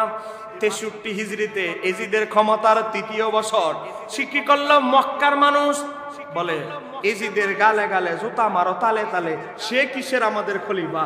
মক্কার মানুষ এজিদকে খলিফা বয়কট করলো। এখন দেখেন, এজিদ চিন্তা করলো, সারা বিশ্ব আমার ক্ষমতায় থাকলো, সমস্ত মুসলিম বিশ্ব আমার আওতায় থাকলো, মক্কা যদি আমার নিয়ন্ত্রণে না থাকে, বাইতুল্লাহ এই ক্ষমতা এই খিলাফতে থাকার চেয়ে না থাকাই তো ভালো। এজিদ কি করলো, তার যত সৈন্য আছে 12টা প্রদেশে সব সৈন্যকে একত্রিত করলো। একত্রিত করার পর এখন একজন সেনাবাহিনী তো দরকার। সেনাবাহিনী প্রধান কাকে বানানো যায়? বলেন যুদ্ধ কি সেনাবাহিনী প্রধান ছাড়া হতে পারে? বলেন সেনাবাহিনীর প্রধান লাগে কি লাগে না? এখন এজিদ বাটপারে চিন্তা করতেছে, মক্কায় যে আক্রমণটা করাবো কারে সেনাবাহিনী প্রধান বানানো যায়। তার যে এই বাটপারের যত কুপরামর্শদাতা আছে তারা বলল, হুসাইনকে যাকে দিয়ে হত্যা করাইছেন সে উবাইদুল্লাহ ইবনে জিয়াদের হাতেই দায়িত্বটা দেন, কারণ সে হলো এমন জল্লাদ টাইপের মানুষ যার দিলের মধ্যে কোনো মায়া দয়া, যারা বলেন কোনো মায়া দয়া, যদি সামান্য মায়া দয়া থাকতো ইমাম হুসাইনের বিরুদ্ধে কি যুদ্ধ করার সাহস দেখাতো? এখন এজিদ চিঠি লিখলো, জোরে বলেন কি লিখলো? ইতিহাস বুঝে রাখতে হবে। আজকে একটা ইতিহাস ঘরে মনে মনে হৃদয়ে গেথে বাসায় নিয়ে যান। বলেন কি লিখলো? আপনার আমার ওই বাবার কাছে ছেলের কাছে চিঠি লেখা আর খলিফাদের চিঠি, রাজা বাদশাদের চিঠি একরকম নয়। রাষ্ট্রীয় চিঠির আলাদা সিলমোহর থাকে, তাদের আলাদা ডাক বিভাগের আলাদা স্পেশাল লোক থাকে। চিঠি পাঠালো কার কাছে? উবাইদুল্লাহ ইবনে জিয়াদের কাছে, কুফা বরাবর। এখন সেই চিঠির ভিতরে কি লিখেছে আমি কি বলবো? জোরে বলেন এজিদ কি লিখেছে চিঠির ভিতরে? বলবো। দেখেন আমি হুবহু চিঠি পড়ে আপনাদেরকে শোনাচ্ছি। ইতিহাসের কিতাব 750 বছর আগের লেখা, ইমাম ইবনে কাসিরের আল বেদায়া ওয়ান নেহায়া, খণ্ড নাম্বার 8, পৃষ্ঠা নাম্বার 404। বলেন 400 কত? ভাই আমার ভাইরা, আমার বন্ধুবার আছে 460, ঠিক আছে? 8 নাম্বার খণ্ড দেখেন, 8 নাম্বার খণ্ড কি ঠিক আছে? এখন দেখেন 404 পৃষ্ঠার ভিতরে এসেছে। দেখেন ইতিপূর্বে ইয়াজিদ উবাইদুল্লাহ ইবনে জিয়াদকে পত্র লিখেছিলেন, চিঠি লিখেছে কি সে যেন আব্দুল্লাহ ইবনে জুবাইরকে মক্কায় অবরোধ করার জন্য সেখানে গমন করে।